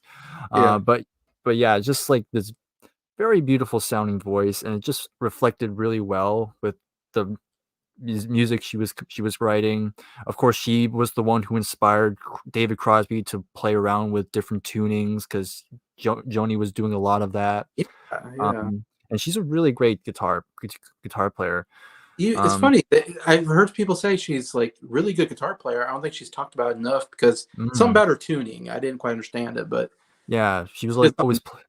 always playing around with different alternative tunings, not just Yeah. your typical, you know, how you originally would tune it, but she was Yeah. she was big into that, and she definitely worked. She got some great melodies from it. Oh, Judy Um, Collins was a great singer. Yeah. yeah. Then we finally get to the 70s, and this was her first album, Ladies of the Canyon. Of Hmm. course, this is where she would release her version of Woodstock, which Okay. I know CCNY released theirs first. There you go. But then she released her version, which was more piano based, a little bit slower, not quite as rocking as what Hmm. they would do, but still pretty good. And this had another big song on here, "Big Yellow Taxi," which was, That's a song. yeah, that's another pretty well known song from her. So yeah, really good Hank stuff. Crow's But cover. That's mm, good. yes, and then we get to this album, which to many is one of her, if not her best, and of course it's Blue. Yes. Probably one of the greatest breakup albums ever Yeah. made, because she broke off with Graham Nash, and so kind of reflecting. There we go. Got, Love this got cover. yeah, and I know she designed pretty much almost all her covers. She designed herself, That, um, that makes which is sense. great. Yeah, so it makes sense. And I mean, Blue perfectly represents what she was going through. She was kind of depressed during that time. And again, some great singing on here. You get the emotion, the sadness, a little bit of anger, a little bit of, yeah, you get all the emotions there. Yeah. Um and yeah, again, her lyrics are definitely also worth noting because again, she just has this very poetic way of describing her Yeah. feelings. Um but yeah, but it's not so out there that you don't get what she's singing. Like you could just based on, you don't have to like know the words, but you just know what she's talking about as she's singing them. So that's great. So yeah, definitely for those who haven't listened to Joni Mitchell, this is probably one of the best ones to start with. The Blue. That's her. Yeah, it was my first one. It, I got this randomly at like a thrift store, so definitely a good purchase. it's my favorite album of hers. I Hmm. was I listened to that album once, and don't hate me for saying this, Jacob, but take notes, Taylor Swift. That's how you make a breakup. Yeah. Yeah. Exactly. Um, Uh, of course, The River's amazing, Hmm. Yeah, the uh, river. and I'm sure you like California. That's a pretty Yeah, good song. California, of course. A Case of Use. Yeah, A Case of Use, another good one. Little Green, which she wrote about her daughter that she had to give up for adoption because she couldn't afford to take care of her. And yeah, so that's a very sad song. Um, but yeah, it's, again, great album here. And then as the 70s continue on, she would keep releasing stuff. She had this album for the Roses. And then you get to this album, Cord and Spark. Hmm. And this is my personally, this is my favorite Yeah. because Mhm. this is where she slowly is starting to transition. Because it was around this time her voice was starting to lower a bit. Like she still could hit high notes, but it definitely couldn't be as high as she did when she was a bit younger. So to kind of compensate that, she had to change her style, and so she's starting to incorporate a little bit more of a jazz influence. Yeah, it's a Uh, different album. Blue. I've heard that one, but yeah. yeah, so it's more, she has a more musicians on the album, Mm. but more horns, more bass playing, and I think it comes off really well. 11 songs on here, and yeah, I think every song on here is just very well put together. Again, her voice, despite being a little bit lower, still has that power and emotion behind it. The title track's great, opening track. Help Me was probably the big hit on here. Um, then you have other songs like People's Parties. I love People's Parties. That's a song I really relate to. Car on the Hill and Raised on Robbery. Yeah, very good stuff here. And of course, she kept releasing stuff. Of course, you have, and still kind of experimenting in that more jazz folk type of sound. We got Hijira, then we have this one called The Hissing of Summer Lawns, and and she would keep going on in the 80s. She started to try. She tried. I think she tried like an 80s rock album at one point. I haven't heard it, but I've heard some people say it's a bad album, but I kind of want to check it out just to see how it sounds. Um, but yeah, so she would keep going, and then I have a little bit of her late stuff. I have this one. This one's called Turbulent Indigo, and this was kind of, I don't know the whole story, but this was also where kind of going through another like sad period. Hence the album cover, which is supposed to be like Yeah. a play on Vincent Van Gogh. But yeah, definitely a lot more sadder songs, kind of like similar to Blue, but again, not quite the same. But still a solid album. And then you have, well, this is the last one I have. This one, she came out in 2000. This is also called Both Sides Now, which is just her basically redoing, kind of doing covers of her old songs. Solid album, but I think to me, this version of, because she does redo Both Sides Now, and I think this is one of the songs that I can get emotional listening to it, because at this point she's a lot older, she's lived a whole life, and so her singing, her older self singing these lyrics just really hit home a lot better, because it definitely matches how she is now. And then for a long time, Joni kind of stayed silent for a while.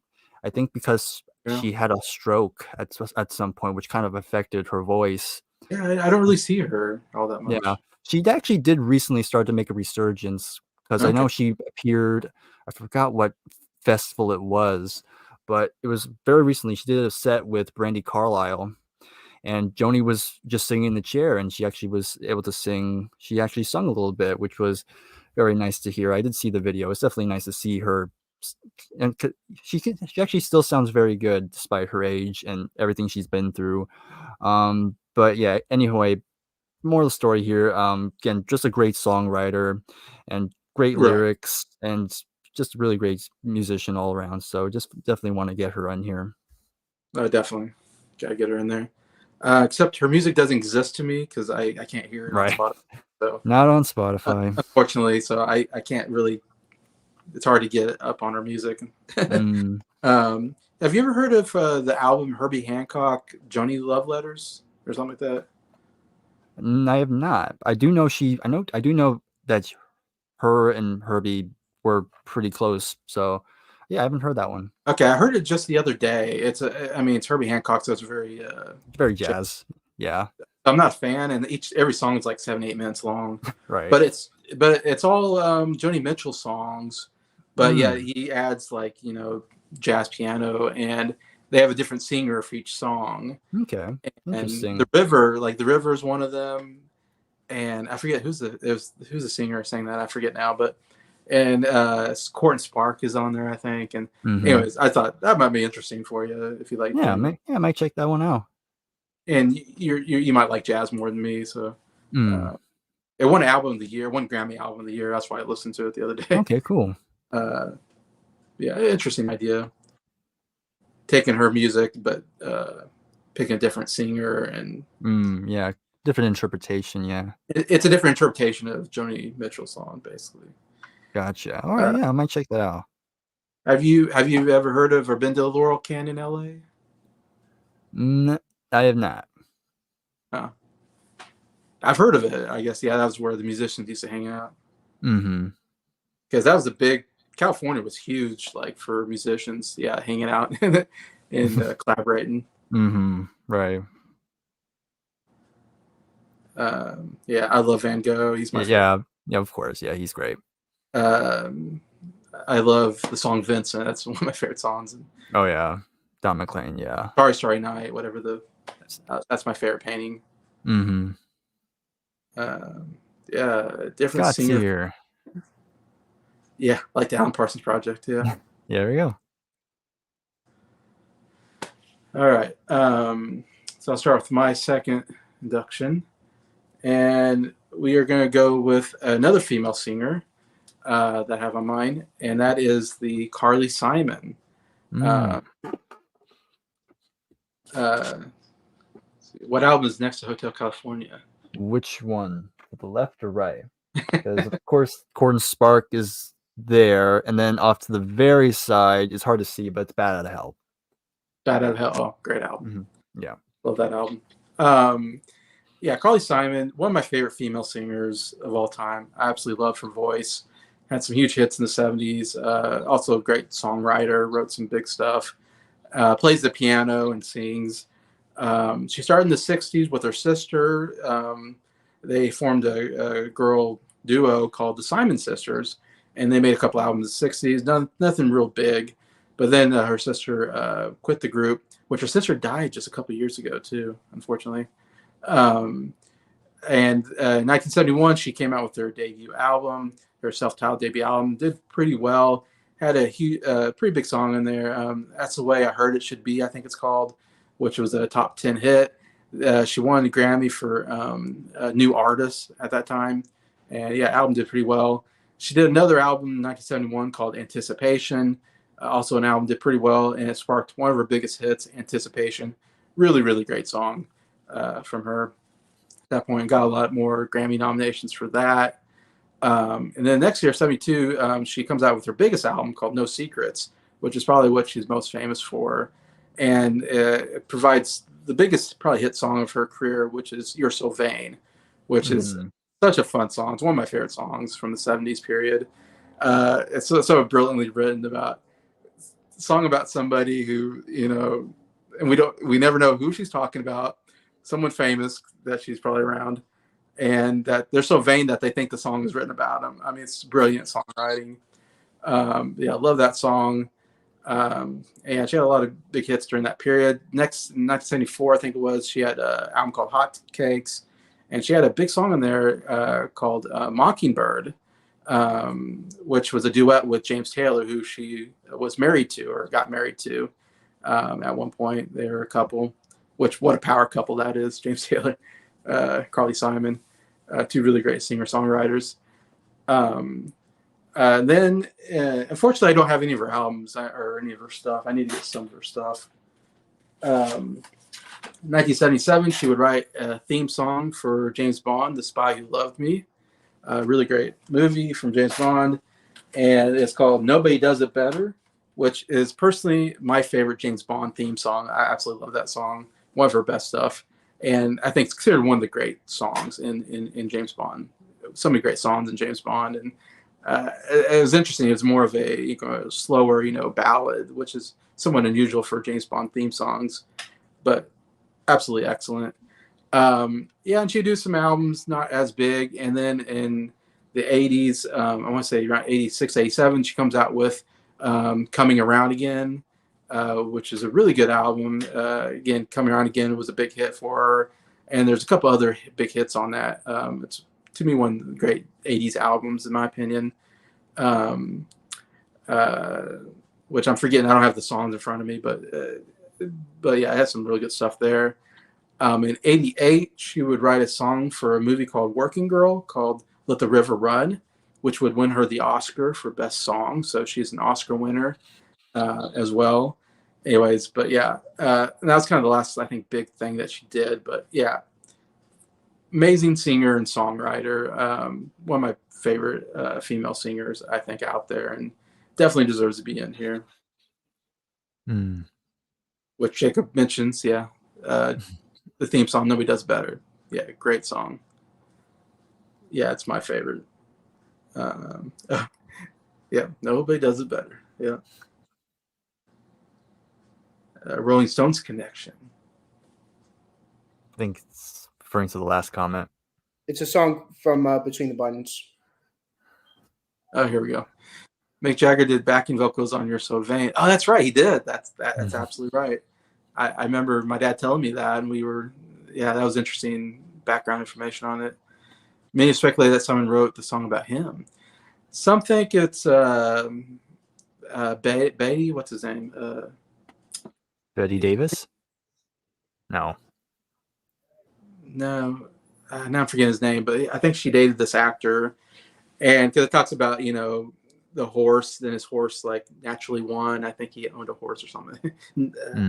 Yeah, what's his name? I forget. Anyways, uh, yeah, I don't think we still know who she's talking about, but some people have speculated different different men in her life. Mick Jagger, that'd be interesting. That could be one too. Also, the bass player is Klaus Vormann, who Yeah. has played bass on other Beatles solo albums, and was a good friend of the Beatles. Really good bass player. See, between Hotel and Styx, is that the same? Yeah, it's Cord and Spark, Joni Mitchell. Cord and Spark. Yeah, married James Taylor for a while. Unfortunately, I think James Taylor was on drugs, so it wasn't a great marriage. There's some issues there.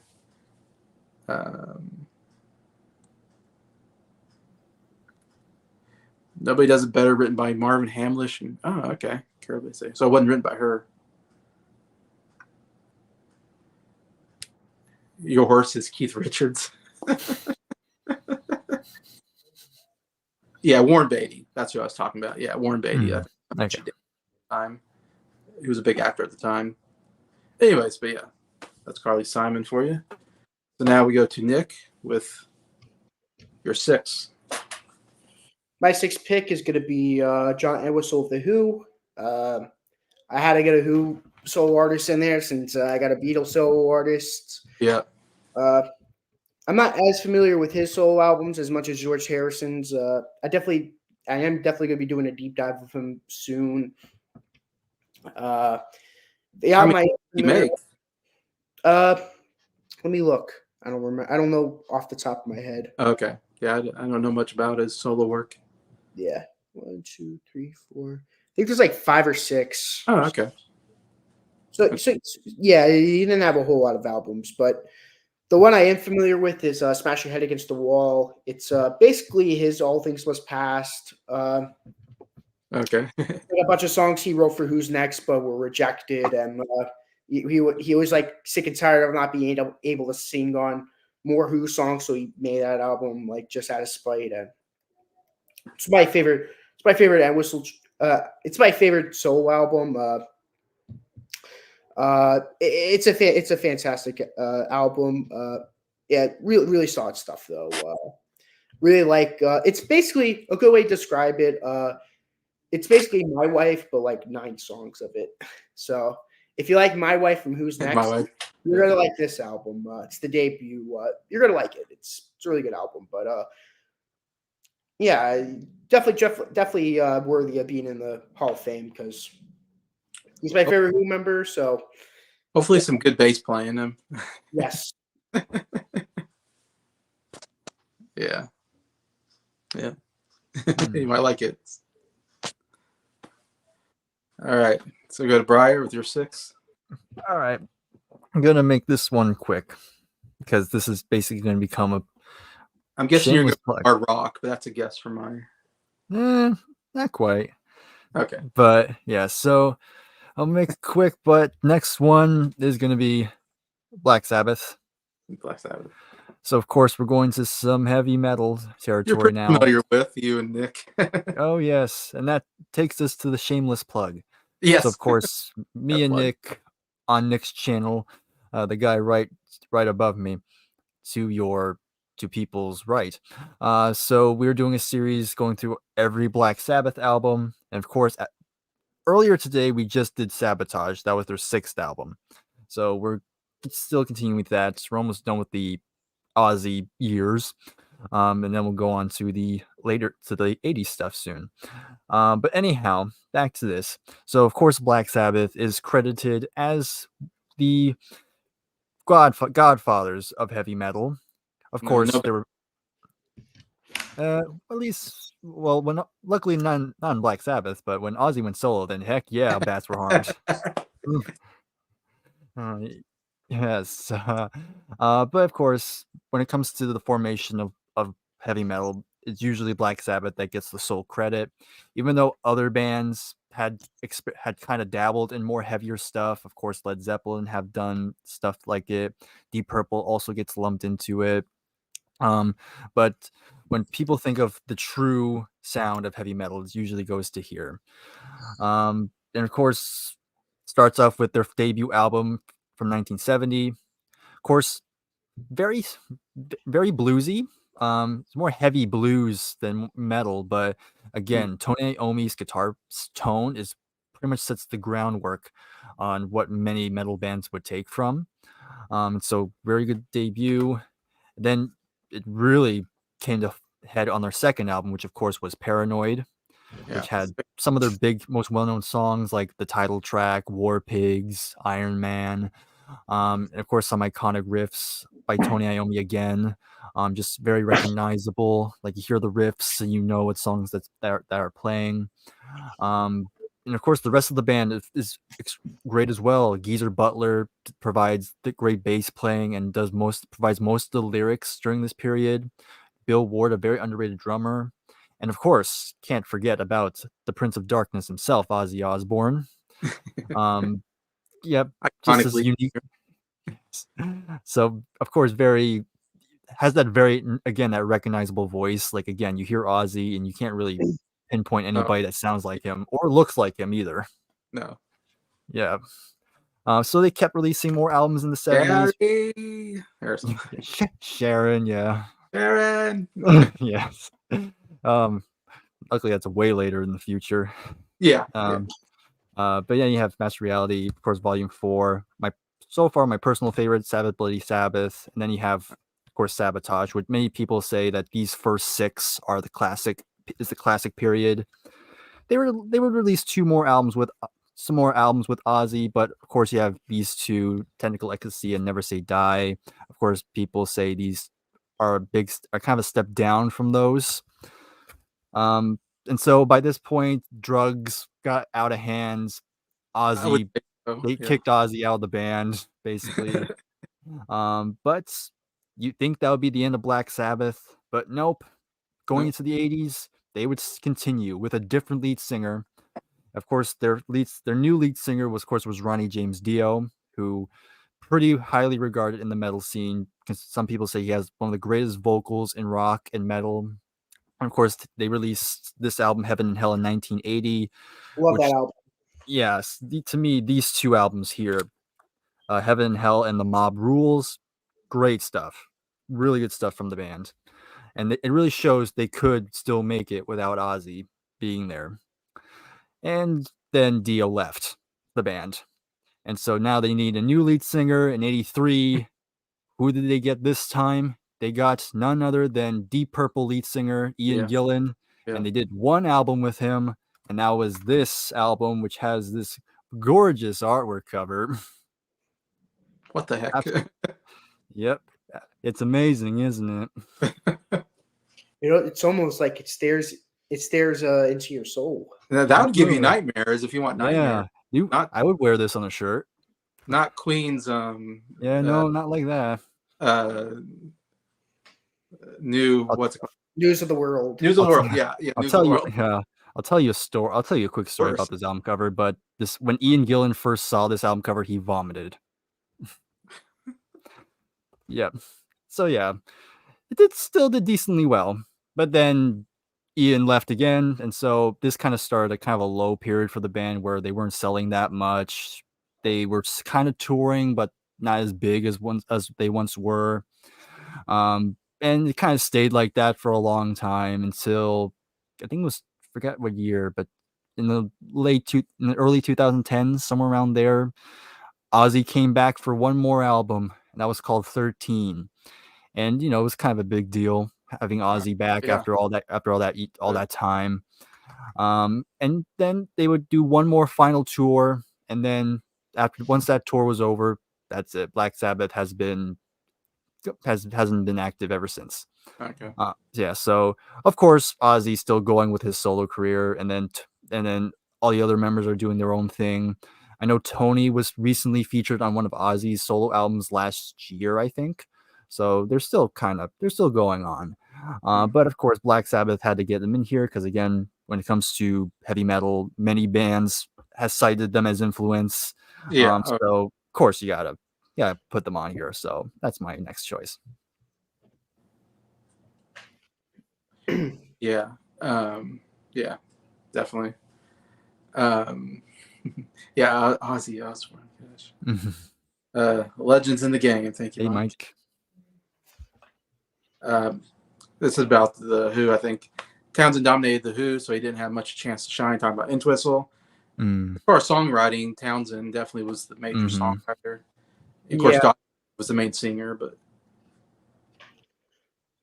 Entwistle did some stuff though. But yeah, it probably was dominated by Townsend. Um, yeah, the only Black Sabbath songs I know are Iron Man and Paranoid. Yeah, those are the two big ones. That's the big two. For sure. Yeah. And yeah, Ozzy sings better than he talks. Oh yeah, that's true. I think most of it is Ozzy when they did the reality show, the Osbournes. Yeah. And then Ozzy he's is always he's like 95% of the time he's subtitled. Yeah, he couldn't hear him. He's like, oh, no. Like, what the heck is he talking about? But when he sings, you totally understand what he's saying. It's like he sings clearer than he talks. He cannot enunciate or something. Yeah, I'm not a fan of heavy metal either, but they're definitely. That's why we got Bryer here. He can, and Nick also, I guess, but Bryer definitely will put in the heavy metal. So I get what you're saying, Keith. And Scott says, yeah, there's a bit of a darkness to them. I agree that could be a turnoff. Yeah. Like he had a song. I actually think no, this might be a. I don't know. I don't know the difference between Sabbath and Ozzy Osbourne. That's my problem. Yeah. Somebody had a song called Mr. Crowley. Oh yeah, that's Ozzy's solo album. Oh, okay. Well, that's a good song. It is kind of, I think, satanic though, but yeah, it was written about the guy himself, so yeah, hard to avoid it. Oh, experiment with some metal. Oh yeah. And Bryer, Nick are nice guys, so I guess you can get metal. You don't have to be Satan worshipers or whatever. Led Zeppelin and Van Halen are about as metal. yeah, that's why I am. I'm like Led Zeppelin's about the hardcore I get. It's not even hardcore; it's just rock and roll. Yeah, Queen's The Miracle album cover is more fine to me. Yeah, I know that's Breyer's least favorite. Yeah. Well, second least favorite. Oh, it's the second. Okay, sorry, it was second. Yeah, I agree. Yeah. All right. To my next one, I'm gonna go over one of my favorite singer-songwriters of all time, and we're gonna go with Jim Croce.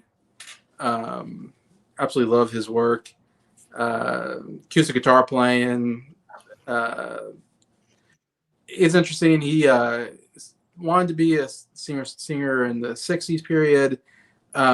He actually came out with like 2 albums, but they weren't like big. Well, he first came out with an album when he got married. His parents gave him $500 to make an album, and they did that because they thought, well, the album will not succeed, and then he'll quit this whole dream about being a musician and get a real job.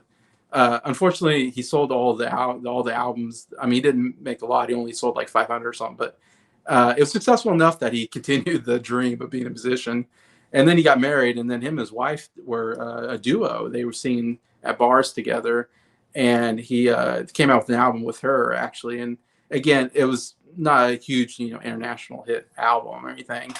It really didn't come later until the 70s, I think 71 or whatever, that he finally got a record deal because he knew he moved to New York for a little bit and to make in music and got a record deal, but wasn't going anywhere, and he hated living in New York because he's from Philadelphia.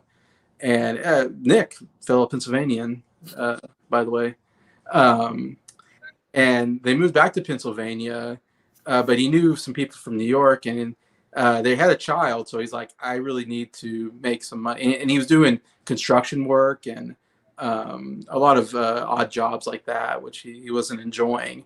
So he's like, okay, I'm gonna go all in on this whole musician thing and try to make it as a musician because now I got to provide for a baby and everything.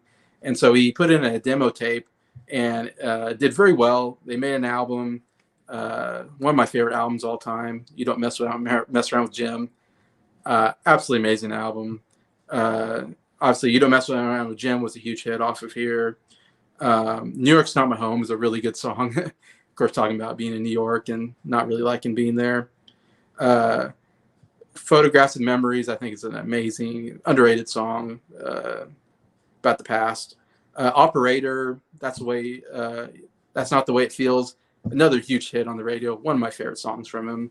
Really, really brilliant songwriting. Plus, he met a guy named, and I forget, I don't have it written down, but Maurice, I think his name was, who was a guitar player as well.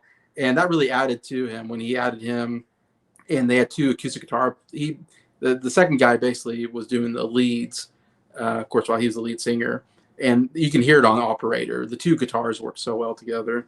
And then probably my favorite song, I mean, it is my favorite song of his, Time in the Bottle. It's one of the greatest love songs I think ever written.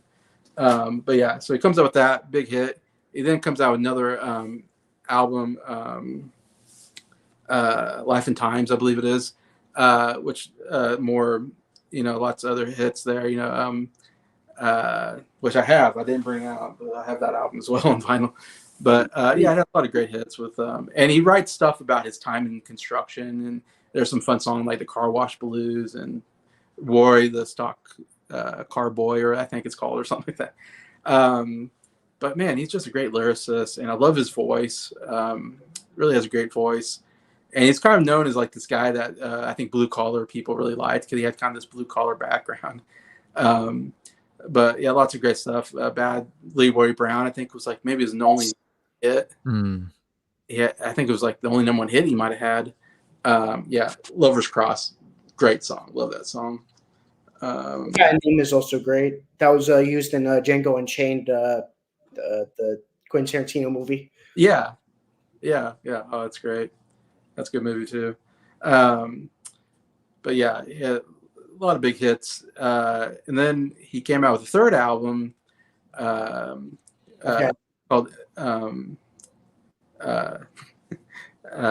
I've Got a Name, which was a big hit for him as well. But as he was touring, promoting the album, and they went to Europe, and they went all over Europe, in fact, and did touring. And he appeared on a lot of like late night talk show stuff. And so he's really getting out there. And unfortunately, when he was in Louisiana airport, and they took off and they didn't get very far and crashed land, and everybody died, including Jim Croce, including Maurice, his other guitar player.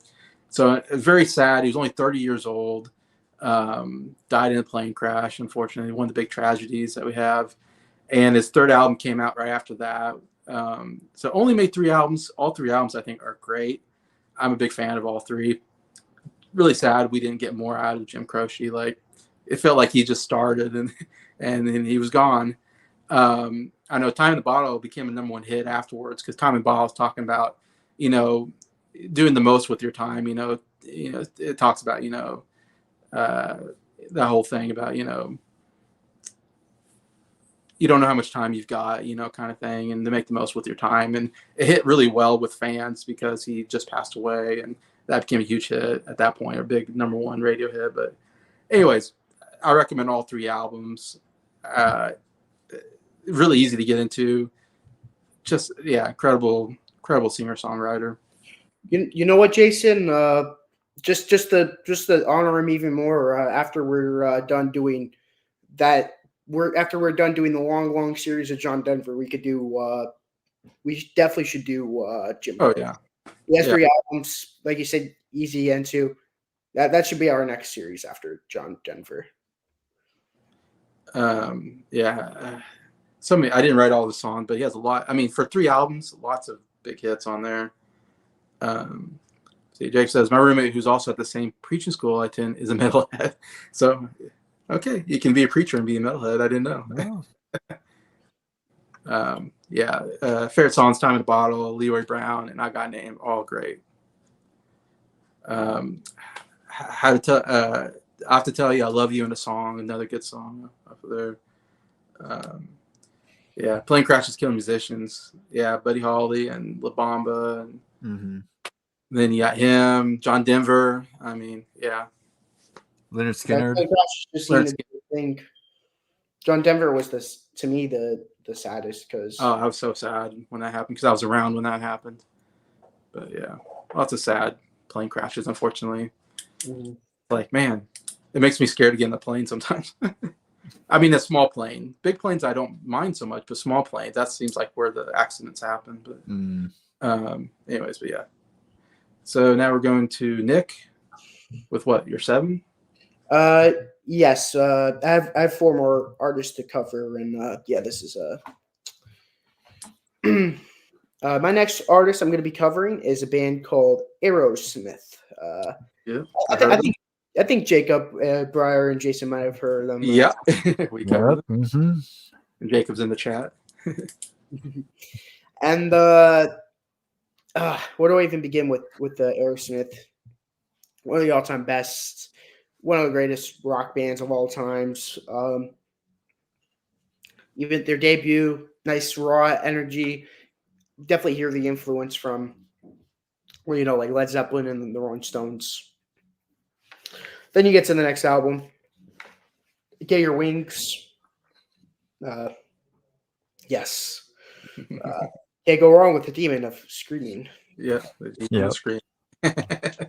Uh, Steve Tyler.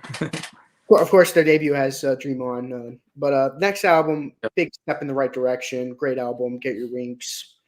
I love a lot of the songs. Of course, Lord of the Thighs, same old song and dance. SOS Too Bad, Train Kept It Rolling, which was a Yardbird song. Oh, really? Seasons of Wither is the best song on the album, easily the best.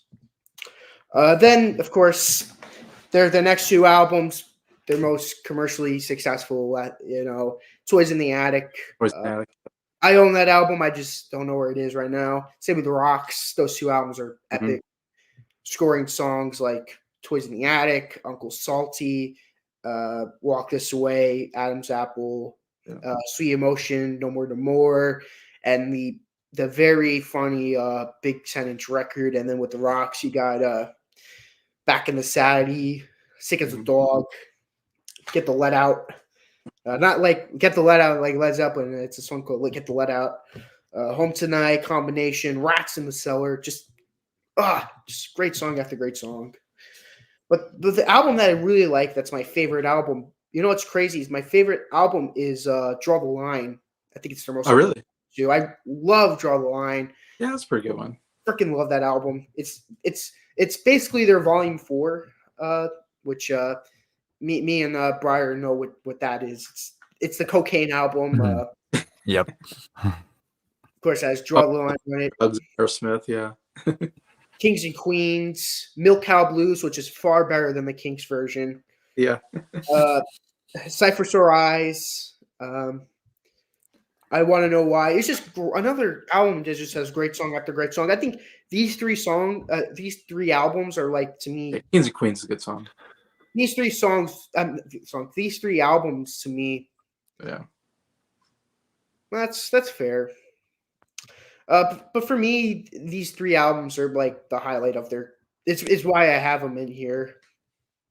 Of course, they had 3 good albums after that. Night in the Rut, Truck in a Hard Place, Done It with Mirrors. They're good, but not some of my not my favorites. Yeah, it's kind of a weak period, I thought, but yeah. Permanent Vacations, though, that's where they start better again. The only song I don't like is the song that got way overplayed. Dude Looks Like a Lady. Yeah. The song again. Every song, even the other hits though, are great. I love Angel. That's my favorite song on the album. A lot of good songs on it, but besides that one song that I heard a billion times, I'm not a fan. Pump, great album, really good. Rock in a Hard Place. I don't think it's bad, Jacob. I think it's a good album. It's just Jacob didn't like that one. I remember. Doesn't it's overhated. Yeah, it's a good song. Hangman Jury. That's a good song. Get a Grip is a very underrated album. Has a horrible album cover, but the album itself is pretty good. I love Eat the Rich, Get a Grip, Living on the Edge, Crying, Crazy. A lot of good stuff on that Yeah. album. Nine Lives, which that's your favorite album, Jason? That's my favorite album. Yeah, I really like Nine Lives. It's a good album. I like it.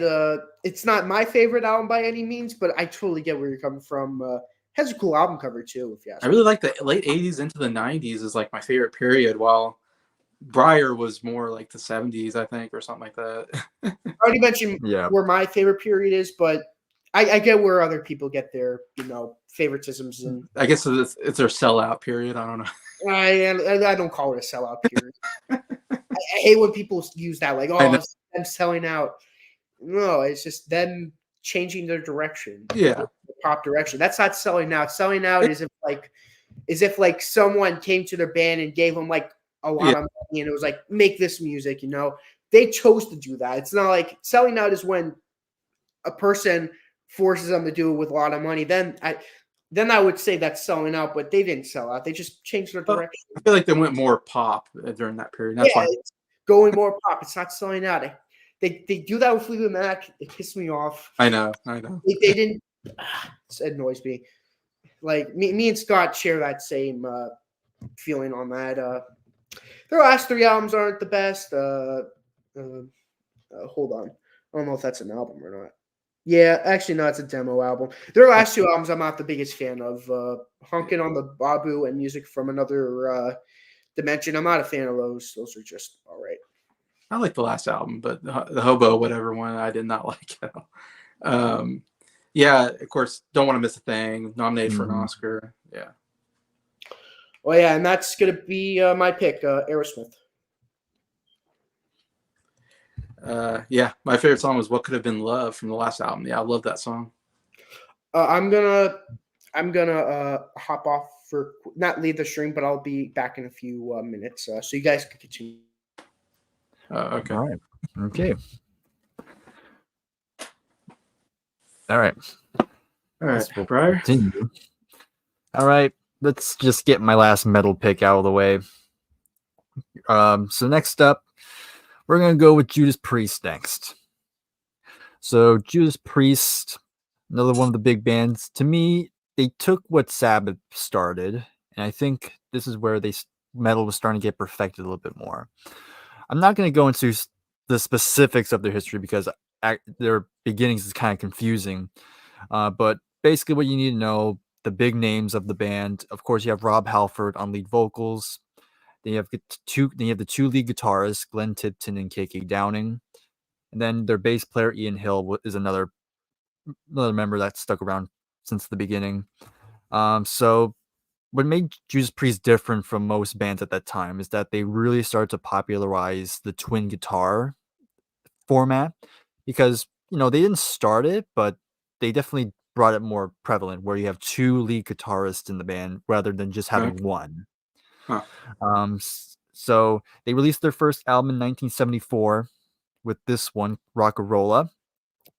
Decent, but of course, there's more bluesy. It's not really that heavy.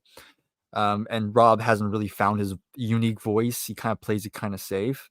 And naturally, people kind of could hear it because this album didn't do anything. It sold very poorly. And yeah, not the best start for them. Then you get to the next album, Sad Wings of Destiny. And this, 2 years later, this is kind of when they really started to find their own sound now. This is where Rob really started to show his real power as a vocalist because he's known for his very high-pitched screams, and he's pretty much all over the album. Still, the album didn't do that well, but it's gone on to make some pretty well-known songs from them, like Victim of Changes, The Ripper, Dreamer, Deceiver, Epitaph, Genocide. So definitely a good step in the right direction. And even you can tell by the album covers, they are starting to look a little bit more darker than ever. Where the debut was just this bottle cap. Ball cup, yeah. Yeah, so now they're starting to really reflect the more heavy sound that they're trying to go for. What period of time is this? This is early to mid 70s now. Okay. So their debut was 74, and the second album was 76. So next year, 1977, they released Sin After Sin, and this is where they actually are on a bigger label. They're on Columbia now. And this was actually produced by Roger Glover, who was the bass player of Deep Purple. And again, they're really starting to go more in that heavy sound. And very strong album. And then you have Stay in Class, which is a very good one. Probably my favorite of their 70s period. Again, the guitar are starting to sound very good. Again, it's really just they're pushing their more the heavy sound in. But then by the late 70s, they decided to try to sound a bit more commercial sounding because their albums are doing better, but don't really have big hits or anything. So they came out with this album with there's actually two names to it. When it first came out, it was called Killing Machine. But when it came to the US, there was like a school shooting, so they decided to kind of change the name of the album so it's not too, not insensitive. So they called this album Hell Bends for Leather. And Okay. this is when the band were starting to change their appearance too, because when usually when you see especially when you go into the 80s, you see metal bands wearing a bunch of leather, a bunch Yeah. all that stuff. It was them that started it. Yeah. And those were just Rob Halford just decided to wear leather on stage, not because he looked cool, but because he was kind of trying to show off his, theatrics a bit, which uh, I'll probably get to it shortly, but yeah, this one did pretty well. It actually had some good hits. You have, of course, the Hellbent for Leather, the title track, Delivering the Goods. You have a pretty good cover of Fleetwood Mac's The Green Manalishi on here. Really good cover on that one. So definitely getting more attention. Then and then it really came ahead with this album in 1980 with British Steel. And of course, this has one of their biggest singles, Breaking the Law, on it. Jacob mentioned that Breaking the Law. Yeah, Breaking the Law is one of their big hits, and yeah, I think yeah, this coming off of the Screaming Vengeance album. yeah, that's true. And then Living After Midnight, that's also on British Steel. Okay. Um, I'd say if you're going to get into Judas Priest, this is a good one to start with. It definitely Okay. has a very commercial sound to it, not too heavy because Breaking the Law. Oh, or something like that. yeah, exactly. Have a lot more catchier choruses here, but yeah, Uh-huh. it did very well for them. It was like a big hit for them. What's it And called? then British Steel, British Steel. Okay. yes. Then you have their next Point of Entry didn't do as well, but still kind of experimenting with the more commercial sound, but didn't really get as many sales or anything. But it's decent. It has heading out to the highway, which is a good song. Desert Plains is good. Yeah, and then we get to this album. We have Screaming for Vengeance, and I That's know, one album I heard of. yeah, And yeah, it exactly. wasn't that bad. I thought I wasn't gonna like it because it's like heavy metal or whatever, Mm-hmm. but it's not that bad. It actually has some pretty good yeah, like I said, some good catchiness to it and more commercial sound friendly sounding.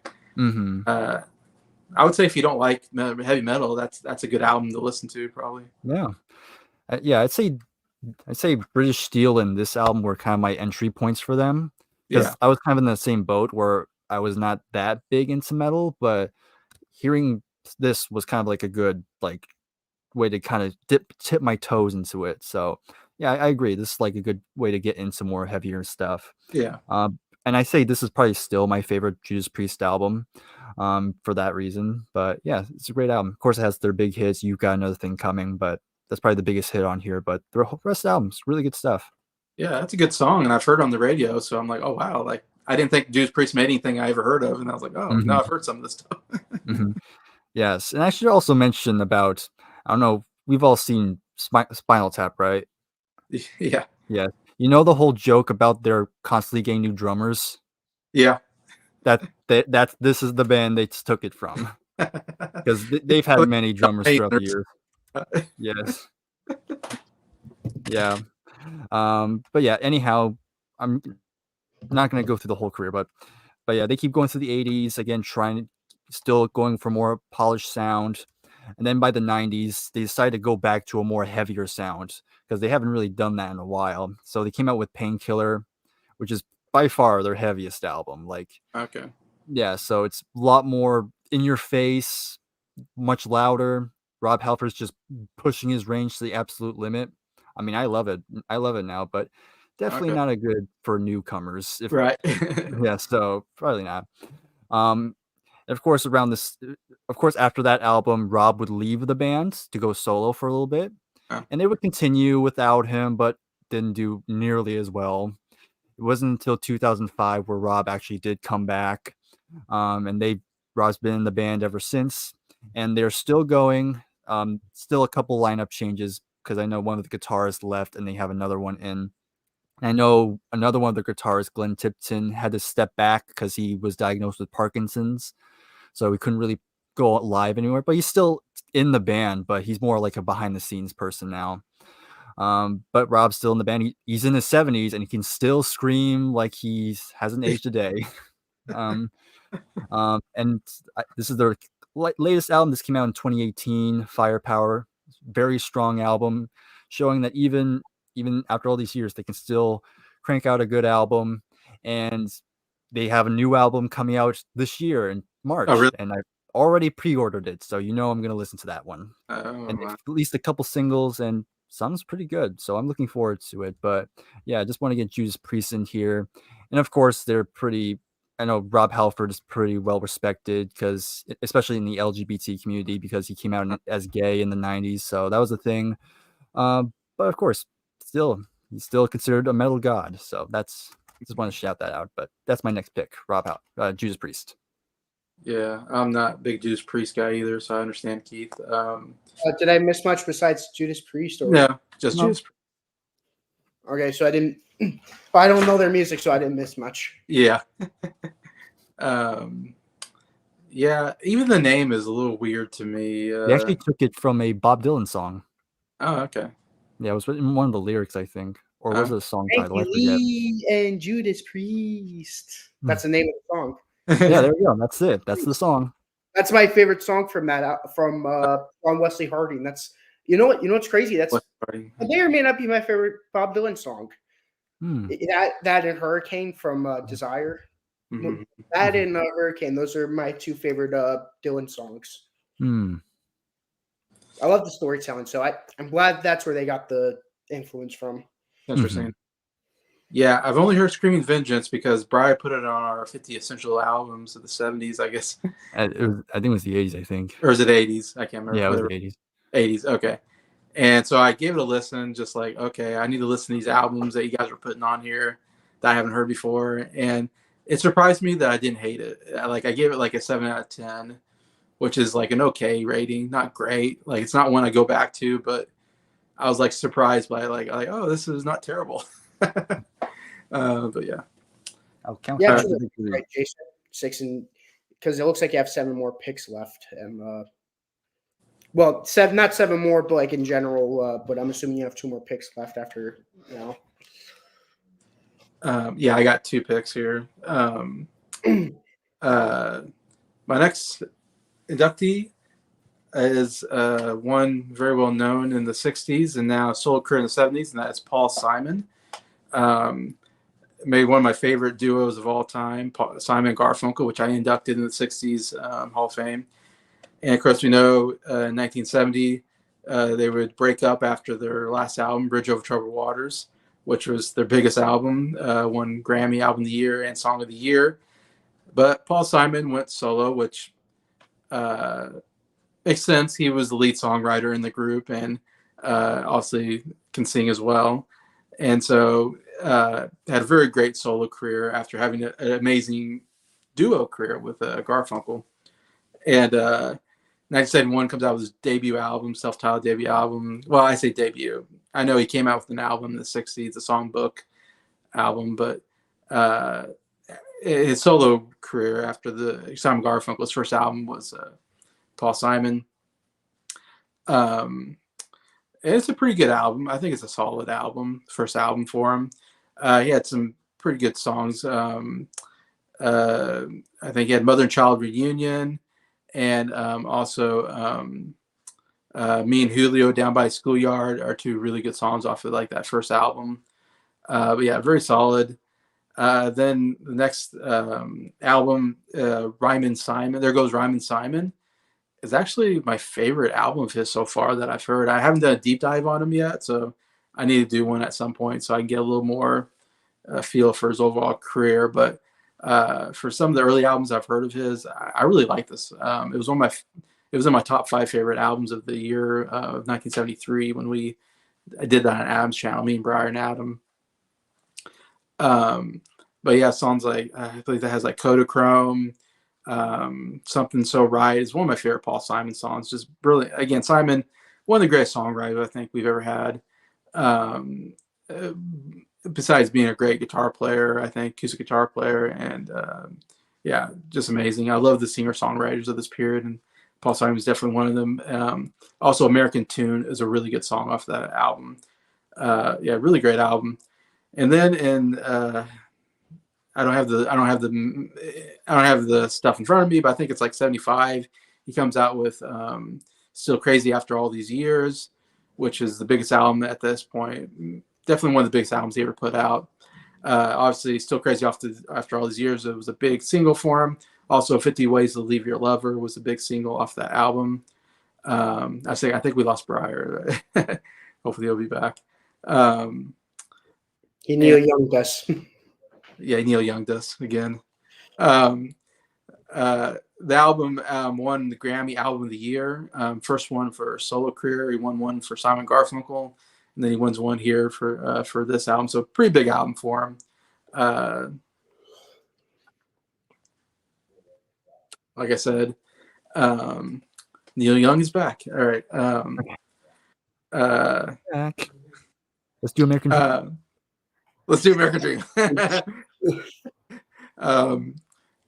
Yeah, so that was big. And then going over the rest of the 70s, you know, those were definitely the big ones of the 70s period that I've heard of, I know about.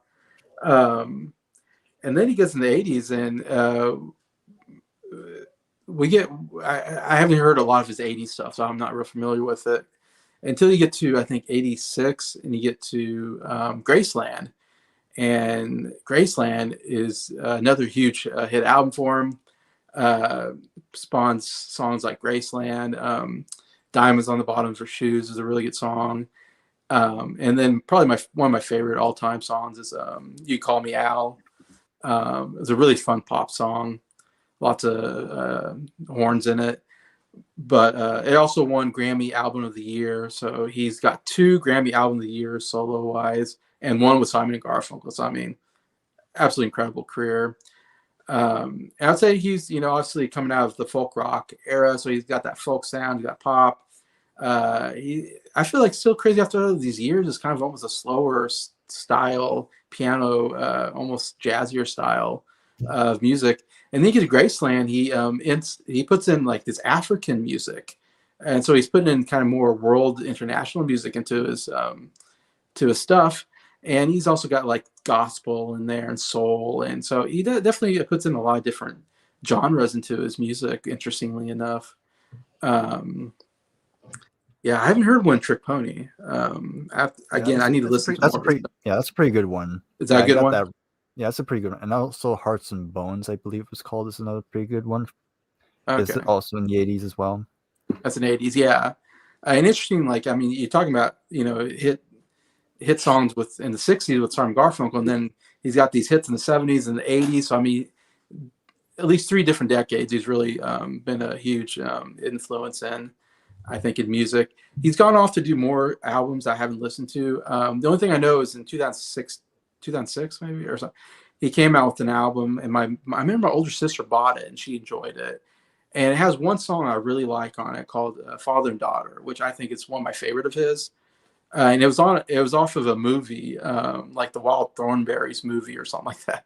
It was like this kid movie. Yeah. If I remember right. And it's a beautiful song. I absolutely love that song. But anyways, yeah, definitely one of the greatest singer-songwriters again, I think, of the 70s and onward.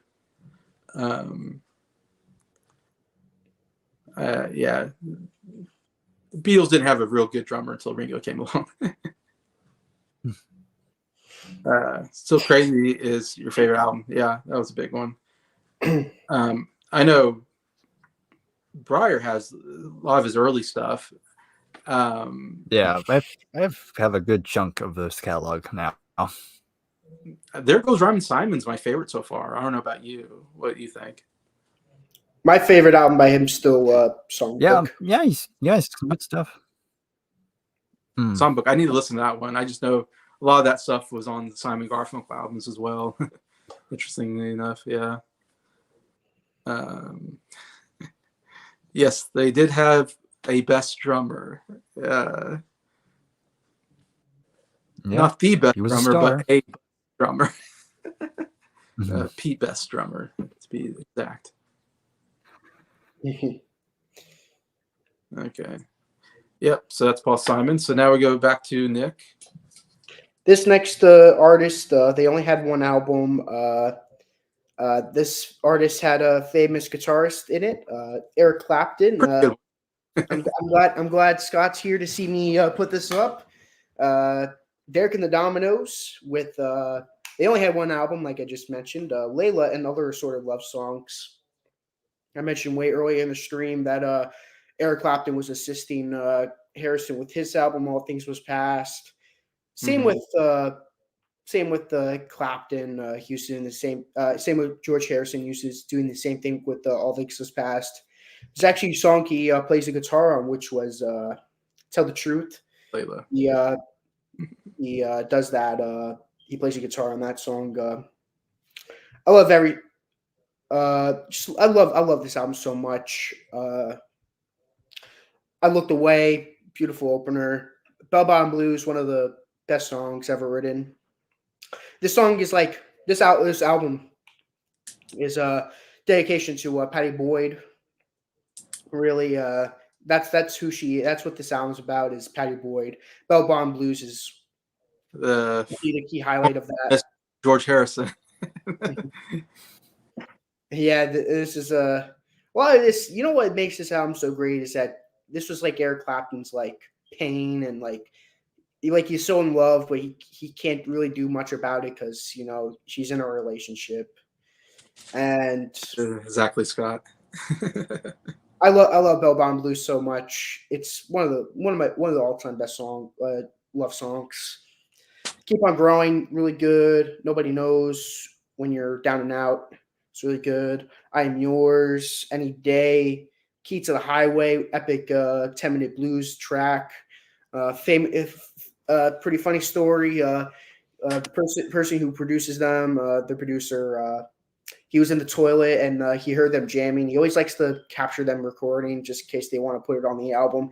He heard them jamming and he quickly rushes out and starts recording them. So there's like a bit of a fade in of them jamming and who knows what would have been if he wasn't there to like hit record. That song would have been lost. Really good cover. Tell the Truth, like I said, really good. Why does love gotta be so bad? Not bad. Gotta be so sad. Great song. Reminds me of a George Harrison track. Have You Ever Loved a Woman? Really good. But to me, what makes this album really stand out is the fourth side of the record. Little Wing, one of my all-time favorite songs. I think it's better than the Jimi Hendrix original. I love Little Wing. It's such a powerful song. After that is a cool little cover called It's Too Late. I like it. Probably my least favorite of the four songs, but it's still pretty good. Layla, awesome song. Easily the best track on the album. Even though all these songs are great, there's a reason why it's called Layla and other sort of love songs. Layla is just an epic track. Love it so much. And then it closes out on a somber note. Thorn Tree in the Garden, just acoustic guitar and just guy singing. It's actually a song about a guy who lost his dog, and he was just like very sad about that, and he wrote the song about that. And such a great band. They only recorded one album, but they were planning on recording a second album, but there was like a lot of hardships. the album didn't do well, which really upset Eric Clapton because he really put his heart and soul into this album, and a lot of blood, sweat, and tears went into this. And when he found out this didn't chart that well, it kind of broke him. That didn't do well. Band started to implode. One of the members got into a motorcycle accident and died from that. So so that was like the nail in the coffin right there, was when that member died.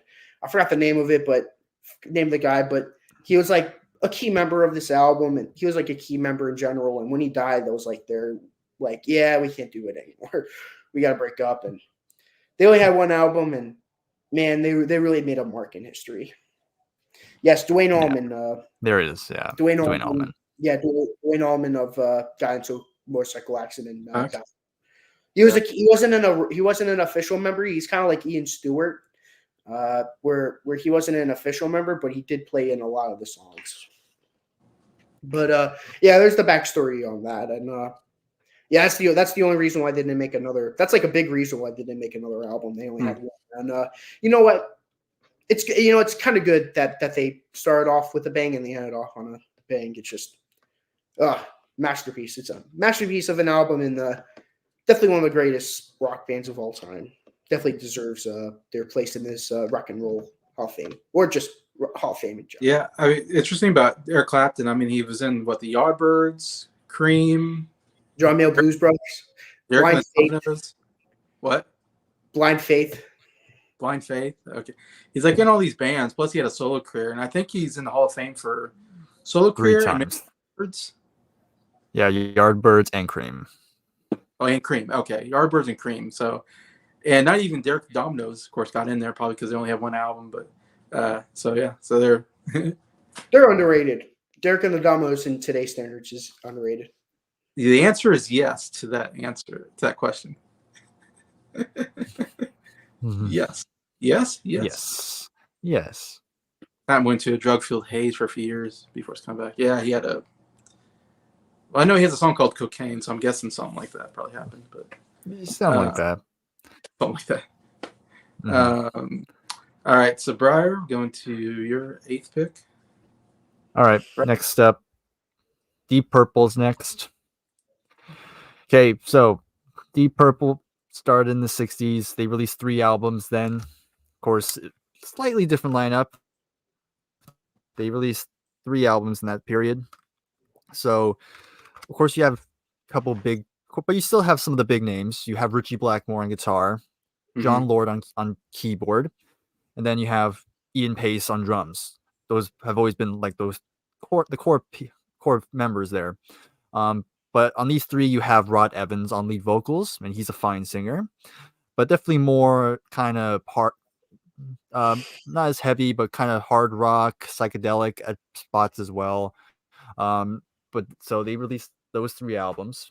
They had one big hit during this period. They did a cover of Hush, and that was like a big hit for them at that time. But then by 1970, yeah, exactly. But then 1970, yeah, that's another one. That's a good one we'll get to shortly. But in 1970, they changed the lineup.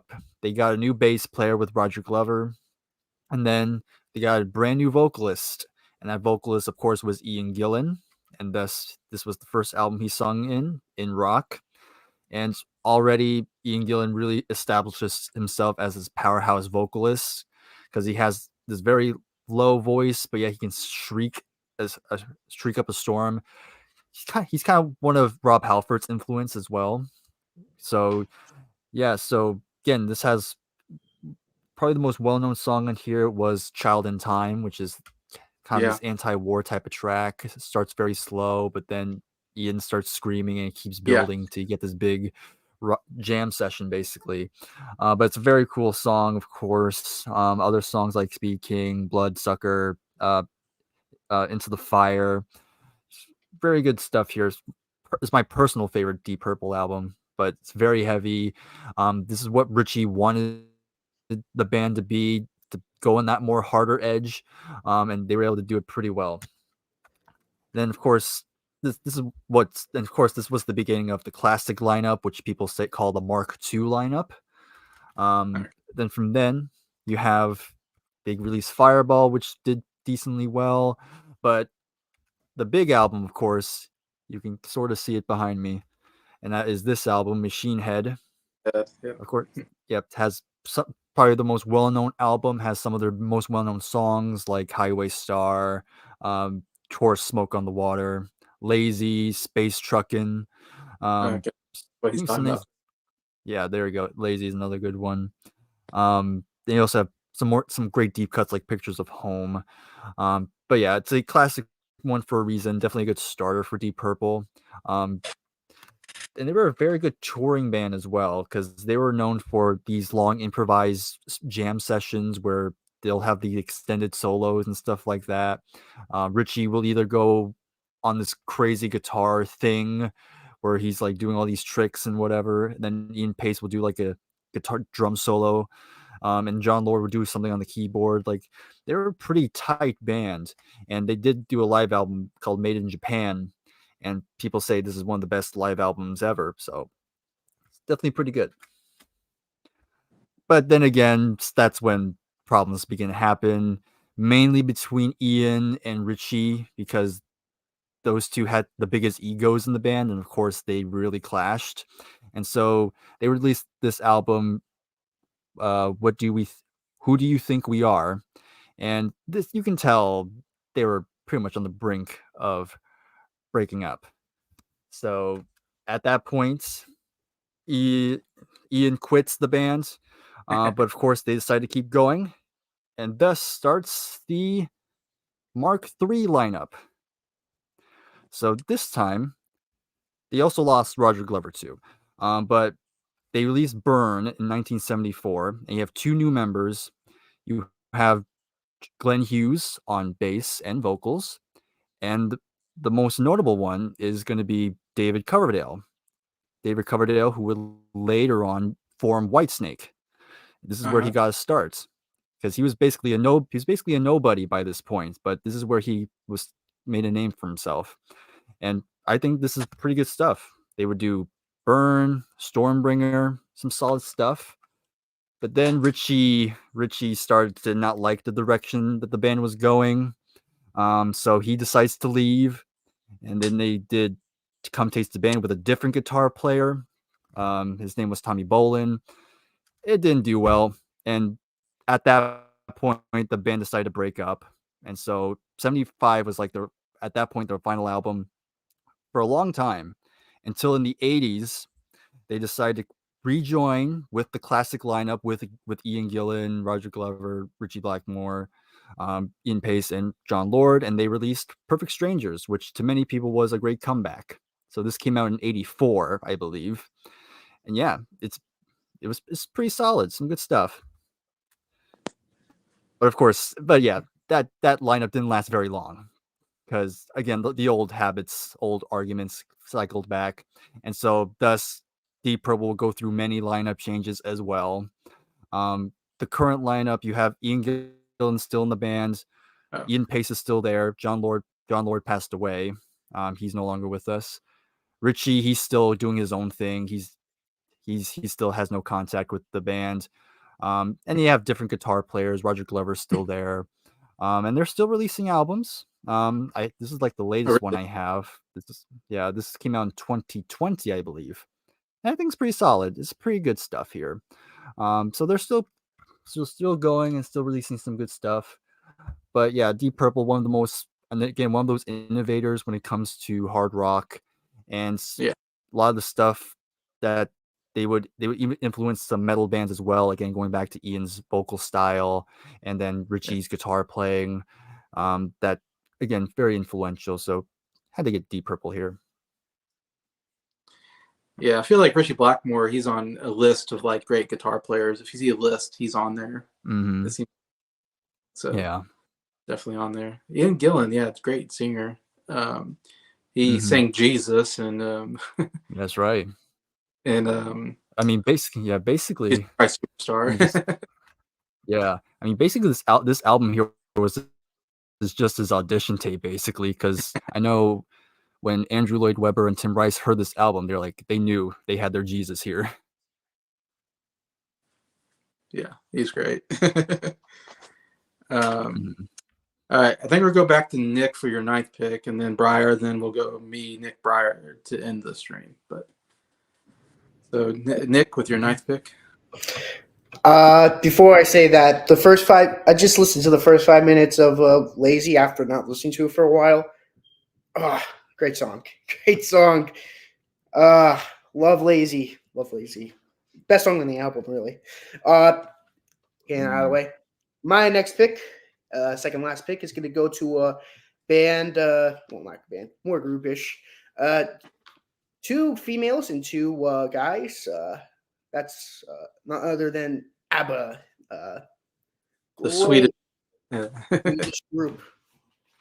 I wanna call their names upstage, but I feel like I would butcher their names. I can say them. Yes. So I don't wanna embarrass myself with that. So I'm just No, gonna no. I'm just gonna say ABBA. ABBA come up on stage. Great group. They're just amazing. They're just one of the greatest pop groups ever. You want a group with great with just great harmonies. Go to them. They're just one of the all time greats. Their first album, Ring Ring, one of the great song. I remember listening to the first two albums. I think Ring Ring. I think I remember you liking some of the tracks on it, Jason. Yeah. We should definitely do a deep dive on them at some Yeah. point. I don't know when. I heard one album. I think The Rival was one. Mm-hmm. Yeah. We should definitely do a deep dive on them if you're ever interested in doing that. But yeah, Ring Ring, really good debut. Waterloo, one of the all time greats. Waterloo. Yeah. Very iconic song. There's also a song called Waterloo Sunset, but I know. I was thinking that too. Waterloo Sunset. a lot of good songs on that album. Wasn't crazy. I wasn't that crazy on ABBA for a while, but the more I listen to their stuff, the more I love them. Some of my favorite harmonies in any group. Yeah. Nice. Glad you got into them. ABBA, self-titled, really good song. Really good album. Yeah. Mamma Mia, Hey Helen, SOS. I love SOS. How could anyone not like SOS? Bang a Boomerang, really good song. I do. I love that song. I love Rock Me. It's just, I love those songs. Oh, I love Lay All Your Love on Me. That's a great song. Yeah. That's Arrival, one of my all-time favorite albums. Yeah, that's a good album. You're going to see in my top 100, so I don't want to spoil where that is, but it's going to be in my top 100, so expect to see a video for me talking about this album. Has, of course, the very famous song that Keith M. just said was his favorite song. Yeah. And you know what? I'm with you on that. That's their best song. Either you love this song or you're a liar, because how can anyone not like this song? Very catchy, yeah. Yeah. You have to be very miserable not to like this song. But it also has a lot of great songs on it. Arrival, title track, nice instrumental. Tiger, Why Did It Have to Be Me? That's me. Money, Money, Money. Love Money, Money, Money. That's a fun song. Knowing Me, Knowing You. Dum Dum Diddle. That's good. Great songs. I love this album. Knowing Me, Knowing You.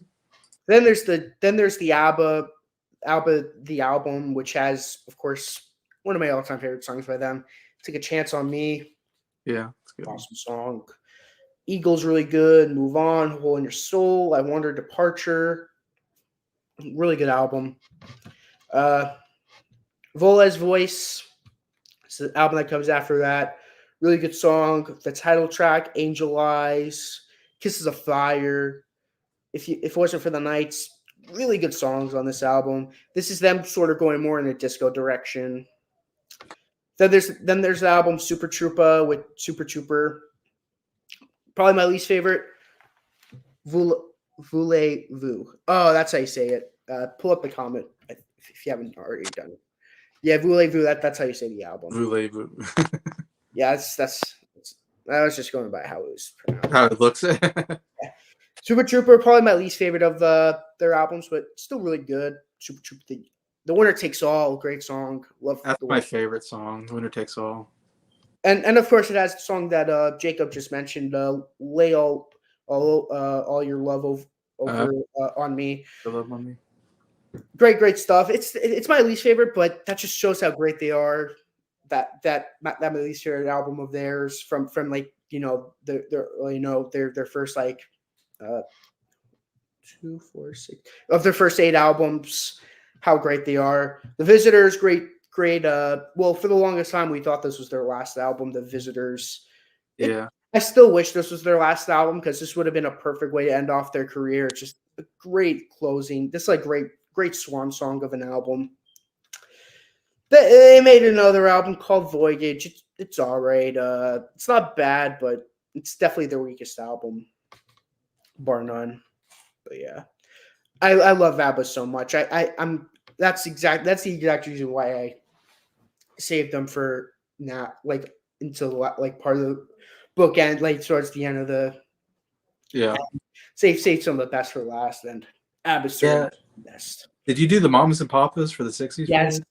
I thought you So did big harmony groups, whatever the harmony groups and the intersex groups, like the both yeah females and males. Mm. yeah female yeah I like those groups. yeah yeah I like Paul, Peter, and Mary. I think yeah that's a good one. it's just I like groups like those where it's not all guys, but it's not all girls. It's like both. Yeah, I like that. You don't get too many of them. Those are the two big ones, I would say. But yeah, My favorite would be the Mamas and Papas, but ABBA is so good. yeah. I love ABBA. Oh yeah, definitely. Yeah, they're huge. I mean, got a lot of hit songs, and they kind of had this disco type period that maybe people don't like as much. If I I want to, love their disco period. The still, disco period's great. yeah, I agree. All right, so we're gonna go to Bryer for your ninth pick. Or Right. Yes. All right. So my internet is really not great right now. I'm sorry. So yeah, I've been dealing with that. I feel like I've been running up a hill of getting it fixed. Speaking of running up that hill, Running up the hill. Kate Bush is next. Did you make a deal with God? Well, yes, I tried to. It hasn't answered me yet. But other than that, so yeah, next up is Kate Bush. Of course, people who know me, she's my favorite female artist ever. Yes. So she released 2 albums in the 70s. Both of these came out the same year, 1978. So you have her debut, The Kick Inside. Then you have Lionheart, kind of more on the not quite progressive rock, but definitely more of the art rock sort of sound. Definitely have a more rock edge to them. But still, she has her most unique voice. She has this very high pitched, very Yeah. theatrical, very out there type of vocal style, which I enjoy. There you go. See, thank you, Jacob. Glad you liked that song. That's a good song. Yeah. Yeah, it's a great one. I'll get into that later. But of course, fun fact: she was actually discovered by David Gilmour of Pink Floyd because her family knew a guy who was friends with David Gilmour, and then David heard some of her demos and he was impressed, and so decided to help her get a record deal, and it worked. And of course, her debut has her first big hit, which was Wuthering Heights, based on the novella, and it went to #1 in the UK. And of course, it's most notable because she actually became the first female artist to top the British charts as a solo female artist who also wrote the song. So pretty historical there. But yeah, these two are very good albums here. But of course, in the 80s is where she would really really start to play around. She also started to produce her own albums this time, because her first 2 albums was produced by somebody else. But by the 80s, she's like taking full control, and she's now really experimenting with different synthesizers, different arrangements. I know she was hanging out with Peter Gabriel, which she was kind of influenced by what he was doing on his solo albums. So you have Never Forever, kind of the first to really start to go more in a different direction here. Not so much rocking, but more of a synth, not quite synth pop, but more still in the art pop direction. Yeah. And then in '82, she released The Dreaming, which is her most insane album. Like, it's Oh, really? very out there. It's very has some Huh. weird stuff, weird influences. There's one song where she puts on an Australian accent, which is kind of interesting. But it's very interesting. Like, you're definitely not gonna get bored listening to this album. Okay. And yeah, she's really playing with her vocals. Again, different styles, going high, going very high, going low. She's all over this album, and I kind of love it for it because of it, because it's just her. Like, she doesn't care if it's commercial or anything. She's just making music that Right. she likes to make. And she's not really getting much interference by record labels or stuff like that. She has free range, and I just love her vision and what she does. And then all this will come together for this album here. Of course, Hounds of Love. I do have Yeah. it on record, but I'll just have the CD out for right now. But still my favorite of hers. Just the side Mhm. one has a lot of the standalone songs, like, of course, Running Up That Hill, which is one of my favorite songs of all time. Yeah. Then you have Cloud Busting, which is another great one. That's The good. title track, Mother Stands for Comfort. Then side two, which is The Ninth Wave, which is a whole tells a whole Uh, story. but Yeah, there you Scott. go. Yeah, exactly. Like, Okay. just tells a little story about a Yeah. girl or a protagonist stuck out at sea and just kind of clinging to life. Won't get too into the specifics, but yeah, great stuff. Love it. And she would keep continuing releasing albums, but she's starting to take more time with them. Um, she has The Sensual World, which came out 4 years after Hounds of Love. Then you have Red Shoes came out like another 5 years or so. And then she came out with Ariel in 2005, even though the last album was in '93. So a huge gap there. And then in like another almost 10 years later, came out with her ninth album, 50 Words for Snow. This is probably my least favorite because he's kind of more going a more jazz feel to it, more slower, not quite as bombastic as her previous stuff. But it's interesting. Elton John guest stars on one of the songs. Okay. But yeah, overall, again, Kate Bush, just absolutely love her uniqueness, love her voice. Just likes what she stands for. Again, just not caring what people think of her music. It's just her, and if you like it, great. If you don't, that's fine. But yeah, I just absolutely adore her. So she's my next pick. Yeah. That's a good one. I mean, I knew you love her. Yeah. Shameless, another shameless plug on my channel. Me and Bryer will be covering them after Oh, really? Okay. after we do Black Sabbath, and we're going to do Genesis after Black Sabbath. But after Black Sabbath, after Genesis, we're doing Kate Bush. Okay. Mhm. Yeah. Yeah. Running Up That Hill. Yeah. So good. Mhm. I really got into it after Stranger Things, and I was like, Oh oh, yeah, this is of course. this is a Yeah, really good. yeah, it was kind of nice. She got that little resurgence there, Oh, and of yeah. course, she just recently got into the Rock and Roll Hall of Fame, so I was happy about that. All right. Okay. Good. Yeah. Yeah. I don't know much about her other stuff. I need to delve more into her stuff. But yeah. Mhm. All right. You might So I'm like gonna her go debut. for debut. Mhm. All right. I'm gonna go with my last pick, which is Sir Paul McCartney. A couple of stuff I got. Mhm. My favorite artist of all time. I mean, after the Beatles is my favorite band. This makes sense. I mean, Paul McCartney, I love from the Beatles. Of course, Beatles broke up around 1970. They all, of course, went their separate ways and did their own solo albums. Paul McCartney came out with his first self-titled album, kind of called McCartney, um, which had a huge song on it, "Maybe I'm Amazed," which is an absolutely beautiful love song. Of course, sung for his wife, Linda McCartney. But Mhm. I think it's overall a really good album. I like "Junk" is a great song on there. Um, Teddy Boy, yeah, there's some good stuff there. Every Night I think is on there. Anyways, but yeah, it starts with that. It's the interesting McCartney is really just a very uh, it's only him. He's like one of the few people. I think he's to me he's the greatest musician I think I've ever heard. I mean, his ability to master the guitar, the piano, the bass, and even plays drums. You know, on some of these albums. I mean, he plays like all the instruments, and he's just amazing at it. Plus, being a great songwriter and a great singer.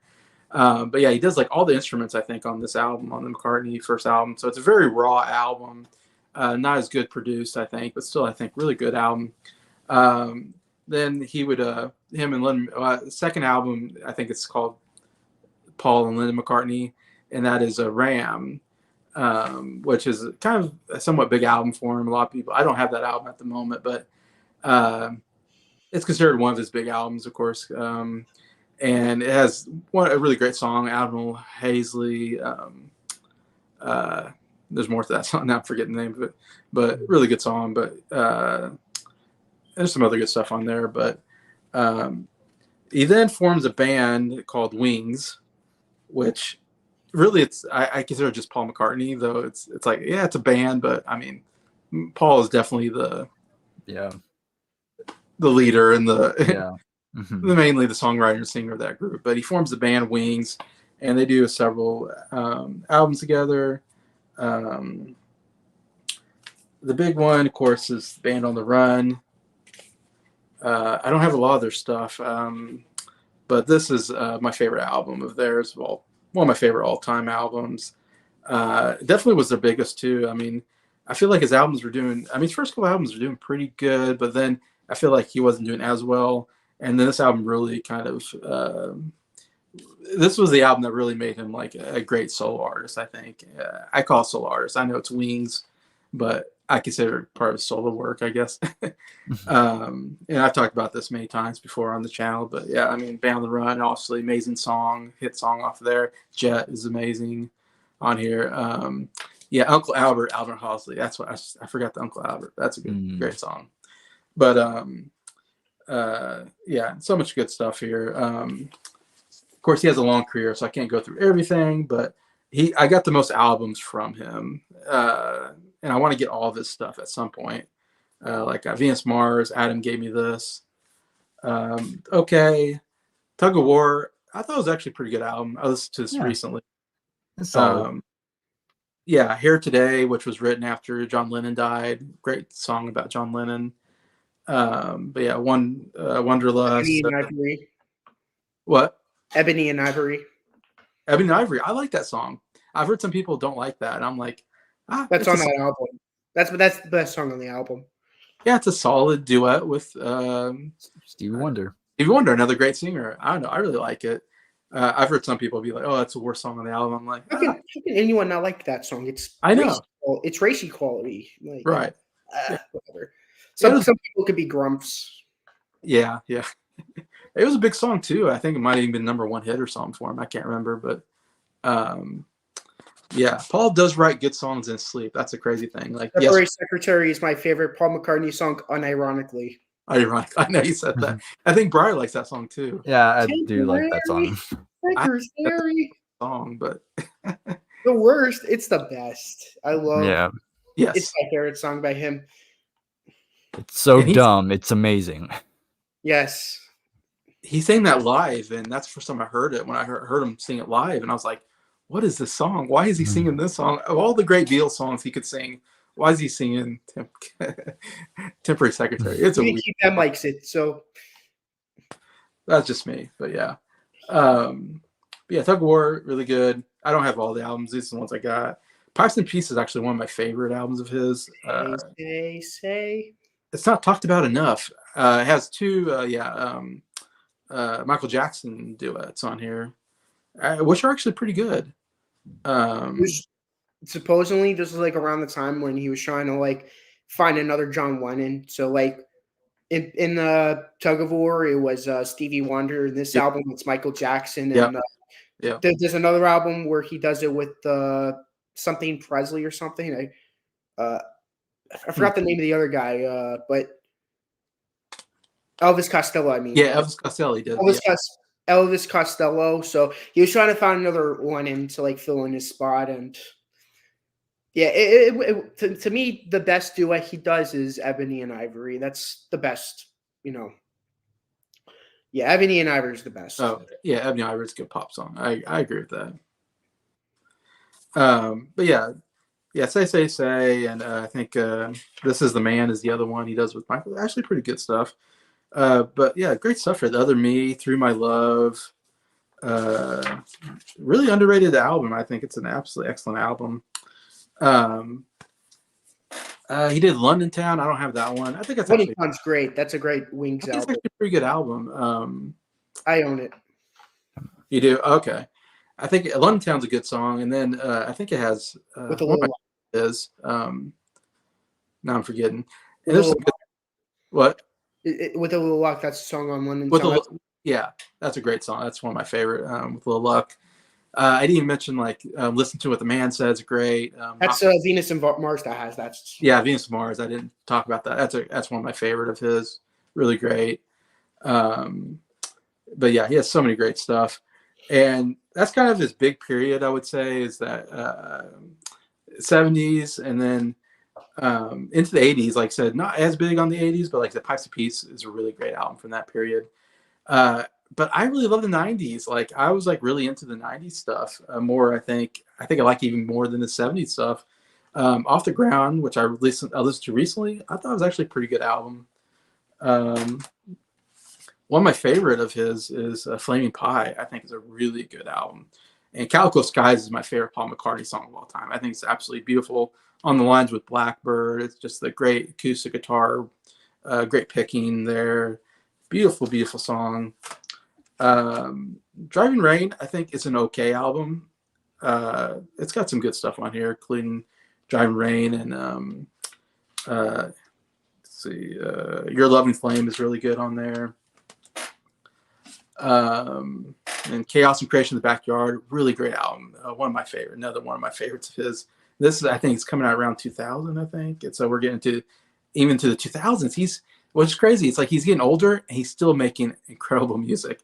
Which that's what I love about Paul McCartney. Why he's probably my favorite all time is not only obviously wrote so many huge hit songs, but that, and he's a great musician. I think is that he keeps going. I mean, even into like he's like 80 years old. He came out with his last album, I think, McCartney 3.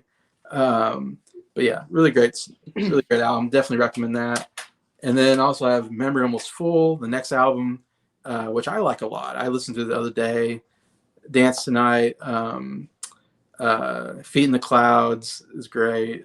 See Your Sunshine. And The End of the End is one of my favorite songs of his. Just a beautiful song about, someday you're going to die and you want people to remember you. New is a good album. I don't have that. I need that album because I think New is actually, that's an underrated album. I think it has some good stuff there. And then Egypt Station has some really good stuff on it. Again, he's old, getting older. The older he gets, it's like he's still kicking it. I mean, he's still knocking it out of the park. And then he came out with McCartney 3, which I didn't like. But besides that, he was still putting up these stuff in the 60s, 70s. He's just like, a lot of times you get into the age and you just kind of don't put out good stuff anymore. But not Paul McCartney. I mean, he just keeps going. And I saw him in concert when he was 75 years old. And he did 3 hours, no breaks. And I was like, holy cow, how does this guy do it at 75? And like I said, he plays the bass, he plays acoustic guitar, he plays electric guitar. I mean, he's putting out these great riffs. And I'm like, wow, he can really play the guitar. I forget that he's a good guitar player. He's playing the piano. He's playing the ukulele. I mean, I'm just amazed by his musicianship. A lot of people I hear say Prince is the best musician ever. I always say Paul McCartney is my favorite musician ever, just on how many different instruments he's mastered, anyways, in my opinion. But personally, my favorite musician is Brian Jones. Oh. I feel like if he was alive more, he would have really showed off more. But yeah, the amount of instruments he was able to play between the Buttons albums and the Satanic Majesty's Request, he did a lot of great. He was very talented. So I get where you're coming from, but yeah, my favorite's Brian Jones. okay. Yep, Can't Buy You Love. Let's see, Paul and Jay's best duet, in my opinion, is Girl's Mind. Yeah, that's it, Girl's Mind. I like that. That was actually a solid song. Yeah, Lil Luck, great song. One of his favorite one of the best pop songs. I mean, he's had such a long career. He has so many. I mean, just absolutely amazing albums and songs to go over. Yeah, "For You" is a weird song off Egypt Station. Yeah, kind of Paul trying really hard to sound current. Yeah, exactly. Paul is running dry for songs. You only have so many songs. Yeah. Oh yeah, like I said, he has. Hey, Jason. albums. I still need to continue my solo Beatles series. I haven't continued that in a while. Yeah. At some point, you want to do Paul McCartney with me when I do all the McCartney albums? Because I feel like you'll be the one who enjoys them all at the most. 100%. Yeah, I love Paul McCartney, so I'm really into his albums. Yeah, you're invited to join. Oh yeah. me. Okay, good. Yeah. Yeah, like I said, I want to get all of his albums at some point. I'm working on it. But yeah. All right. So now we're going to Nick with your last induction.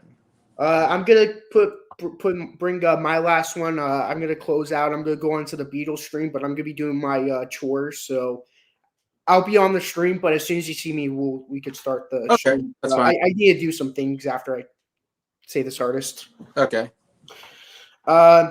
My last artist, save the best for last. Well, save my favorite of the 10 I picked for last.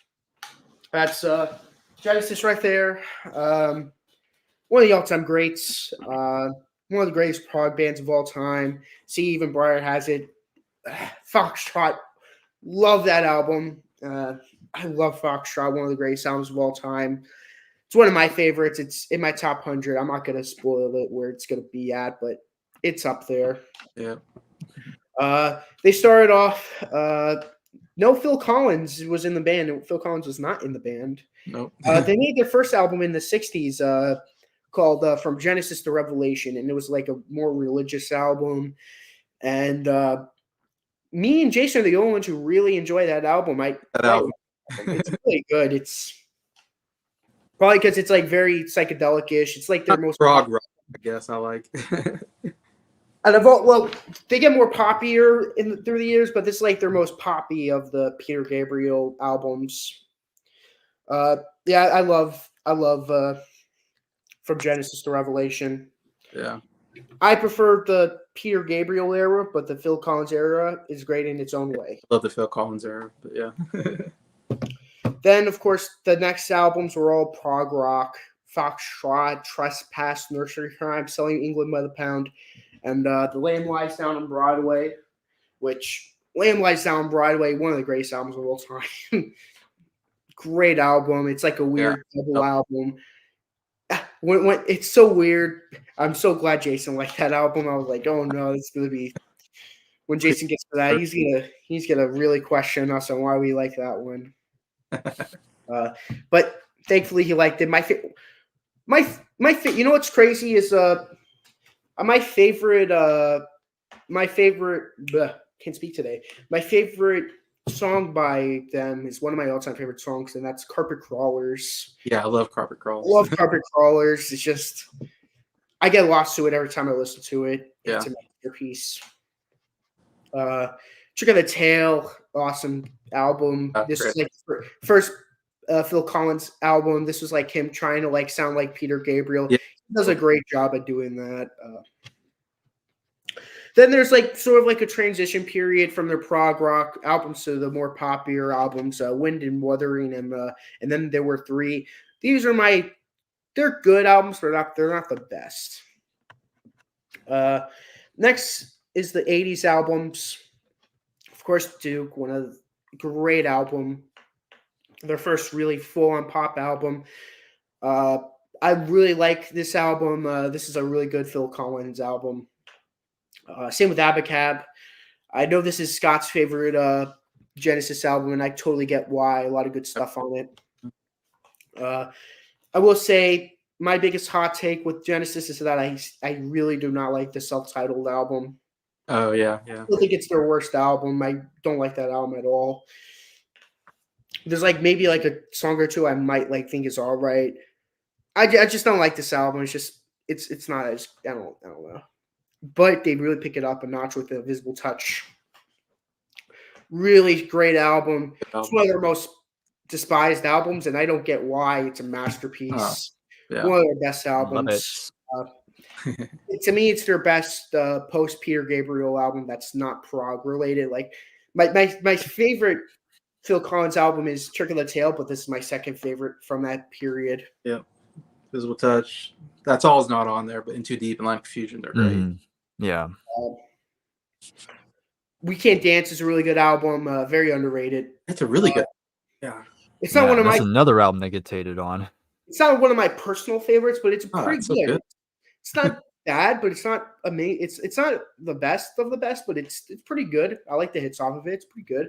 Yeah. Coin All Stations is a very. I don't want to talk about that album. Yeah, that's a hard one. I'm probably the only one who likes Phil Collins stuff better than the. Yeah, probably.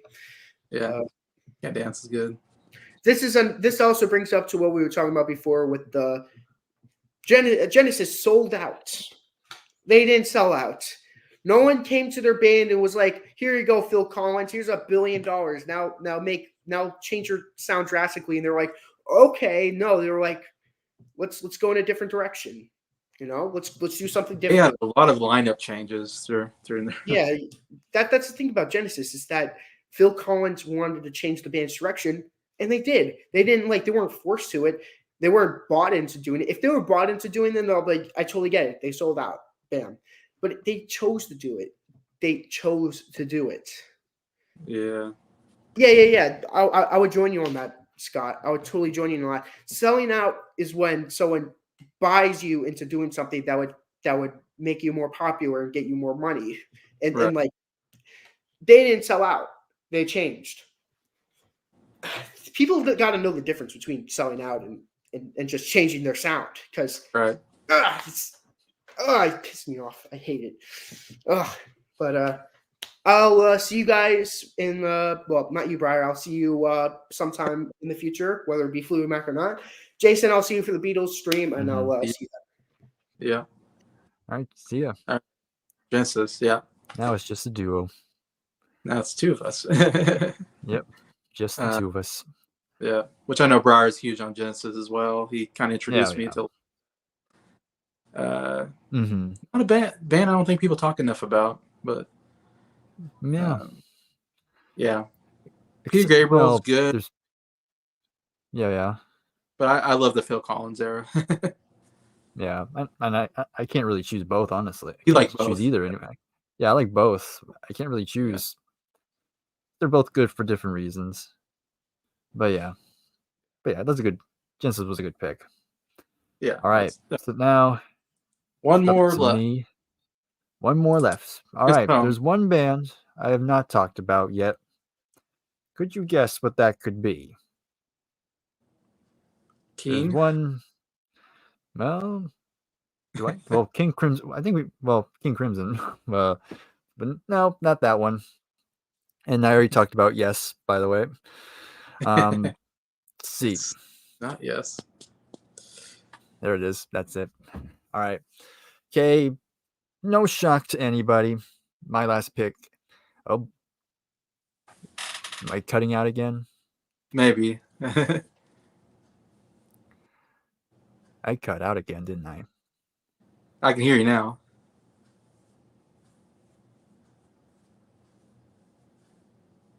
Oh no. You might have paused on me. Hold on. Ah, shoot.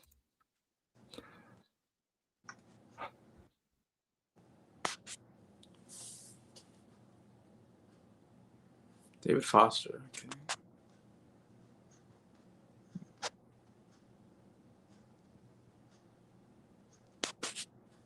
Okay. I might have lost Bryer on this in the very last one. Hopefully that's not me. I don't think it's me. Well, we're all on pins and needles. What's Brier's going to talk about next?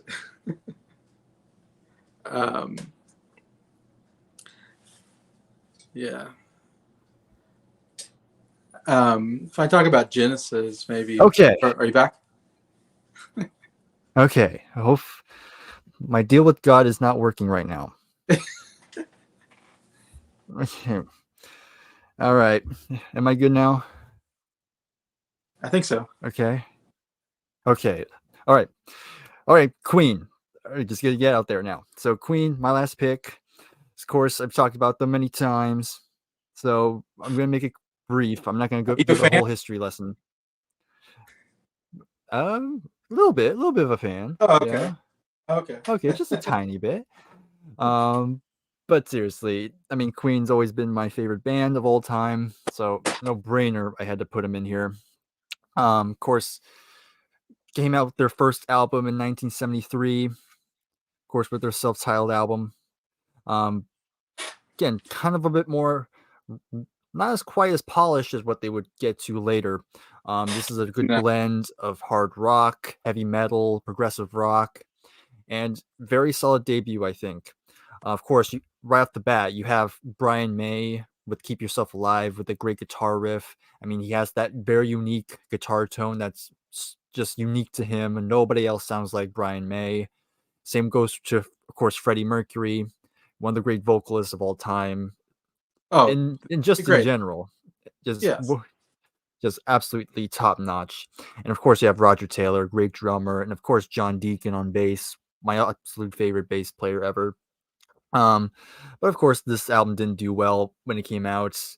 Um, they released their second album, Queen 2, also didn't sell well, but became a cult classic and also gave us this iconic image of them in that formation.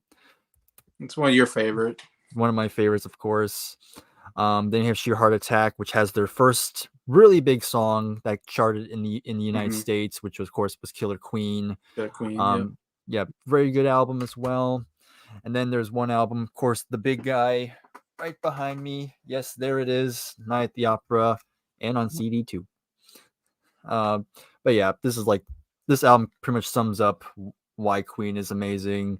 Again, so many different styles on here. They already kind of did it on Sheer Heart Attack, playing around with different styles, but here it actually really came in their favor. Again, this Yeah. basically saved them from going bankrupt, basically. Um, so many great songs, of course, like Death on Two Legs. Of course, you have You're My Best Friend, of course. Um, Yeah. Mercury was great. 39. The Prophet song, good deep cut on here, and a little tiny song called Bohemian Rhapsody, of course. Yep. Yep, just gotta mention that one, of Greatest all time. course. Yes, exactly.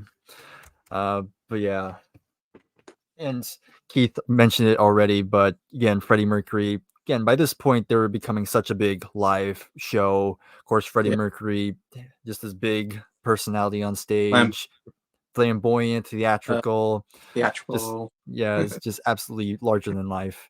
And they're starting to really get into bigger stages, bigger arenas. So moving on, so we of course Day of the Races, and right there, and I know you said this is your favorite, right? Second favorite. Second favorite. Okay. Yeah, so good follow up. Again, you have Yeah. some more Great great follow. songs on here, like Somebody to Love, good old fashioned Lover Nick's Boy. favorite album. Oh, it was Nick's favorite. That's right. I know he really like You Take My Breath Away. Yeah, Tie Your great. Mother Down. Teo Torliate, Let Us Cling Together. Good one here. Then we have, of course, News of the World right there. Great album cover there. Exactly. Not Stewie Griffin's favorite album, but Yeah. Good. still, the music's still great. Of course, you have their big anthems. We Yeah. Will Rock You, We Are the Champions, of course. Yeah. And then you have other big songs like Spread Your Wings, Great song. Fight from the Inside, It's Late, of course. Great. Yeah. Yeah. Then we get jazz right here. That's my favorite album. That's right. Your favorite. That's another really good album to close out the 70s with. You have Fat Bottom Girls, Bicycle Race, Don't Stop Me Now, and deep cuts like In Only 7 Days, Great. Dreamers Ball, Dead on Time. If you can't beat them. Join Again, you just have so many hits here. Like for me, Queen are the band that kind of did what the Beatles did, where they kind of started blending different genres into rock music, and they brought it into the 70s. And they've had numerous big hits because of it.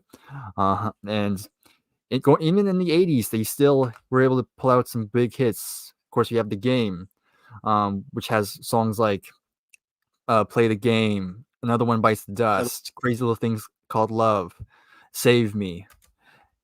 Then you have Hot Space, which either you like or you don't. But of course, it has Under Pressure with it, which of course with the song with David Bowie on it. And there are some good songs like I liked Las Bravas de Amor, Cool Cat, Back Chat. I like. Then you have The Works, where you have, of course, Radio Gaga, another huge hit.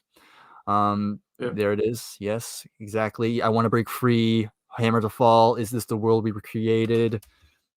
Really good album. Yeah, really good album. Then you have A Kind of Magic, which is kind of a weird studio soundtrack hybrid thing. Yeah. But again, still good songs like One Vision, Really good. A Kind of Magic, 1 Year of Love, Who Wants to Live Forever, Princes of the Universe. Prince of the Universe, so good. Yeah, some awesome job. And then by this point, Freddie got diagnosed with AIDS, and they were still able to put out a couple albums like The Miracle, still one of the most cursed album covers, but still some good songs like the title track. A decent album. Yeah, still some good stuff. I Want It All is probably my favorite, of course. That's a good song. Invisible Man, Rain Must Fall, Was It All Worth It? Then the last album that he recorded with Freddie before he passed away, of course, Innuendo, one of my favorites, of course. Title track is These Are the Days of Our Lives. I Can't Live Without You. I'm Going Slightly Mad. Delilah, of course, about his cat, Freddie's cat. And then you have my favorite song, of course, The Show Must Go On. Just one of the great vocal performances ever on that track. And then Freddie would pass away in 1991. And then, of course, the band had some stuff lying around. They recorded one more album, Made in Heaven.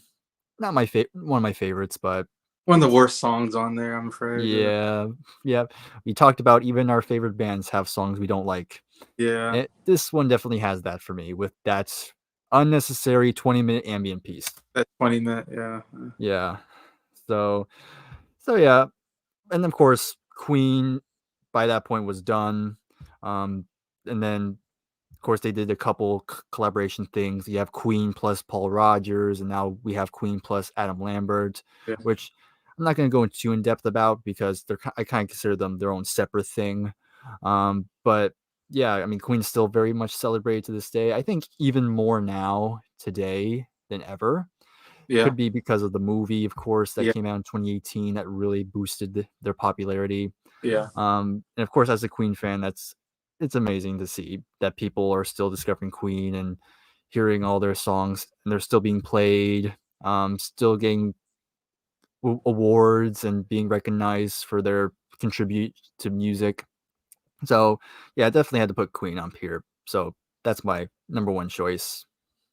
Very obvious choice for the 70s, I think. Yes. Yeah, to me, the best band in the 70s is Queen. So yeah, it's obvious. I feel like you skipped an album though. I'm pretty sure I did skip one, but I don't want to talk about it. Their best album. No, just kidding. Yeah, it's up there with the Mardi Gras and the. Yeah, it literally is up there. In space. It literally is up there. Yeah, Queen, amazing band. The greatest, I think, front man we've ever had, Freddie Mercury. Mm-hmm. Like I said, I mean, one of the greatest guitar players, in my opinion, Brian May. But yes, I mean, you named all the hit songs. There's just so many to name. I mean, it's just their catalog is just huge. I mean, of hit songs and great songs, and I think they're underrated as an album band because I think their albums are really great. Besides their hit singles, right? And even the Works and what's it called, Night of Magic, whatever. Kind of Magic, yeah. Kind of Magic are really good albums that probably aren't talked about as much as some of their Night at the Operas and stuff. Right. I think, but yeah, definitely that was a great period. That Night at the Opera to jazz, man, that amazing albums. Some of the best stuff they've done, but yeah. So great closer to this first part of the 1970s Music Hall of Fame. Put in 25 members. It's So I want to thank Nick and Bryer for joining me on this, and future hopefully do another one. I'm doing one with Garrett and Adam, and then we might do one in the 80s. We're talking about that. Yeah, great album. Anyway, so thank you for everybody watching, and I'm going to close out by saying the show must go on.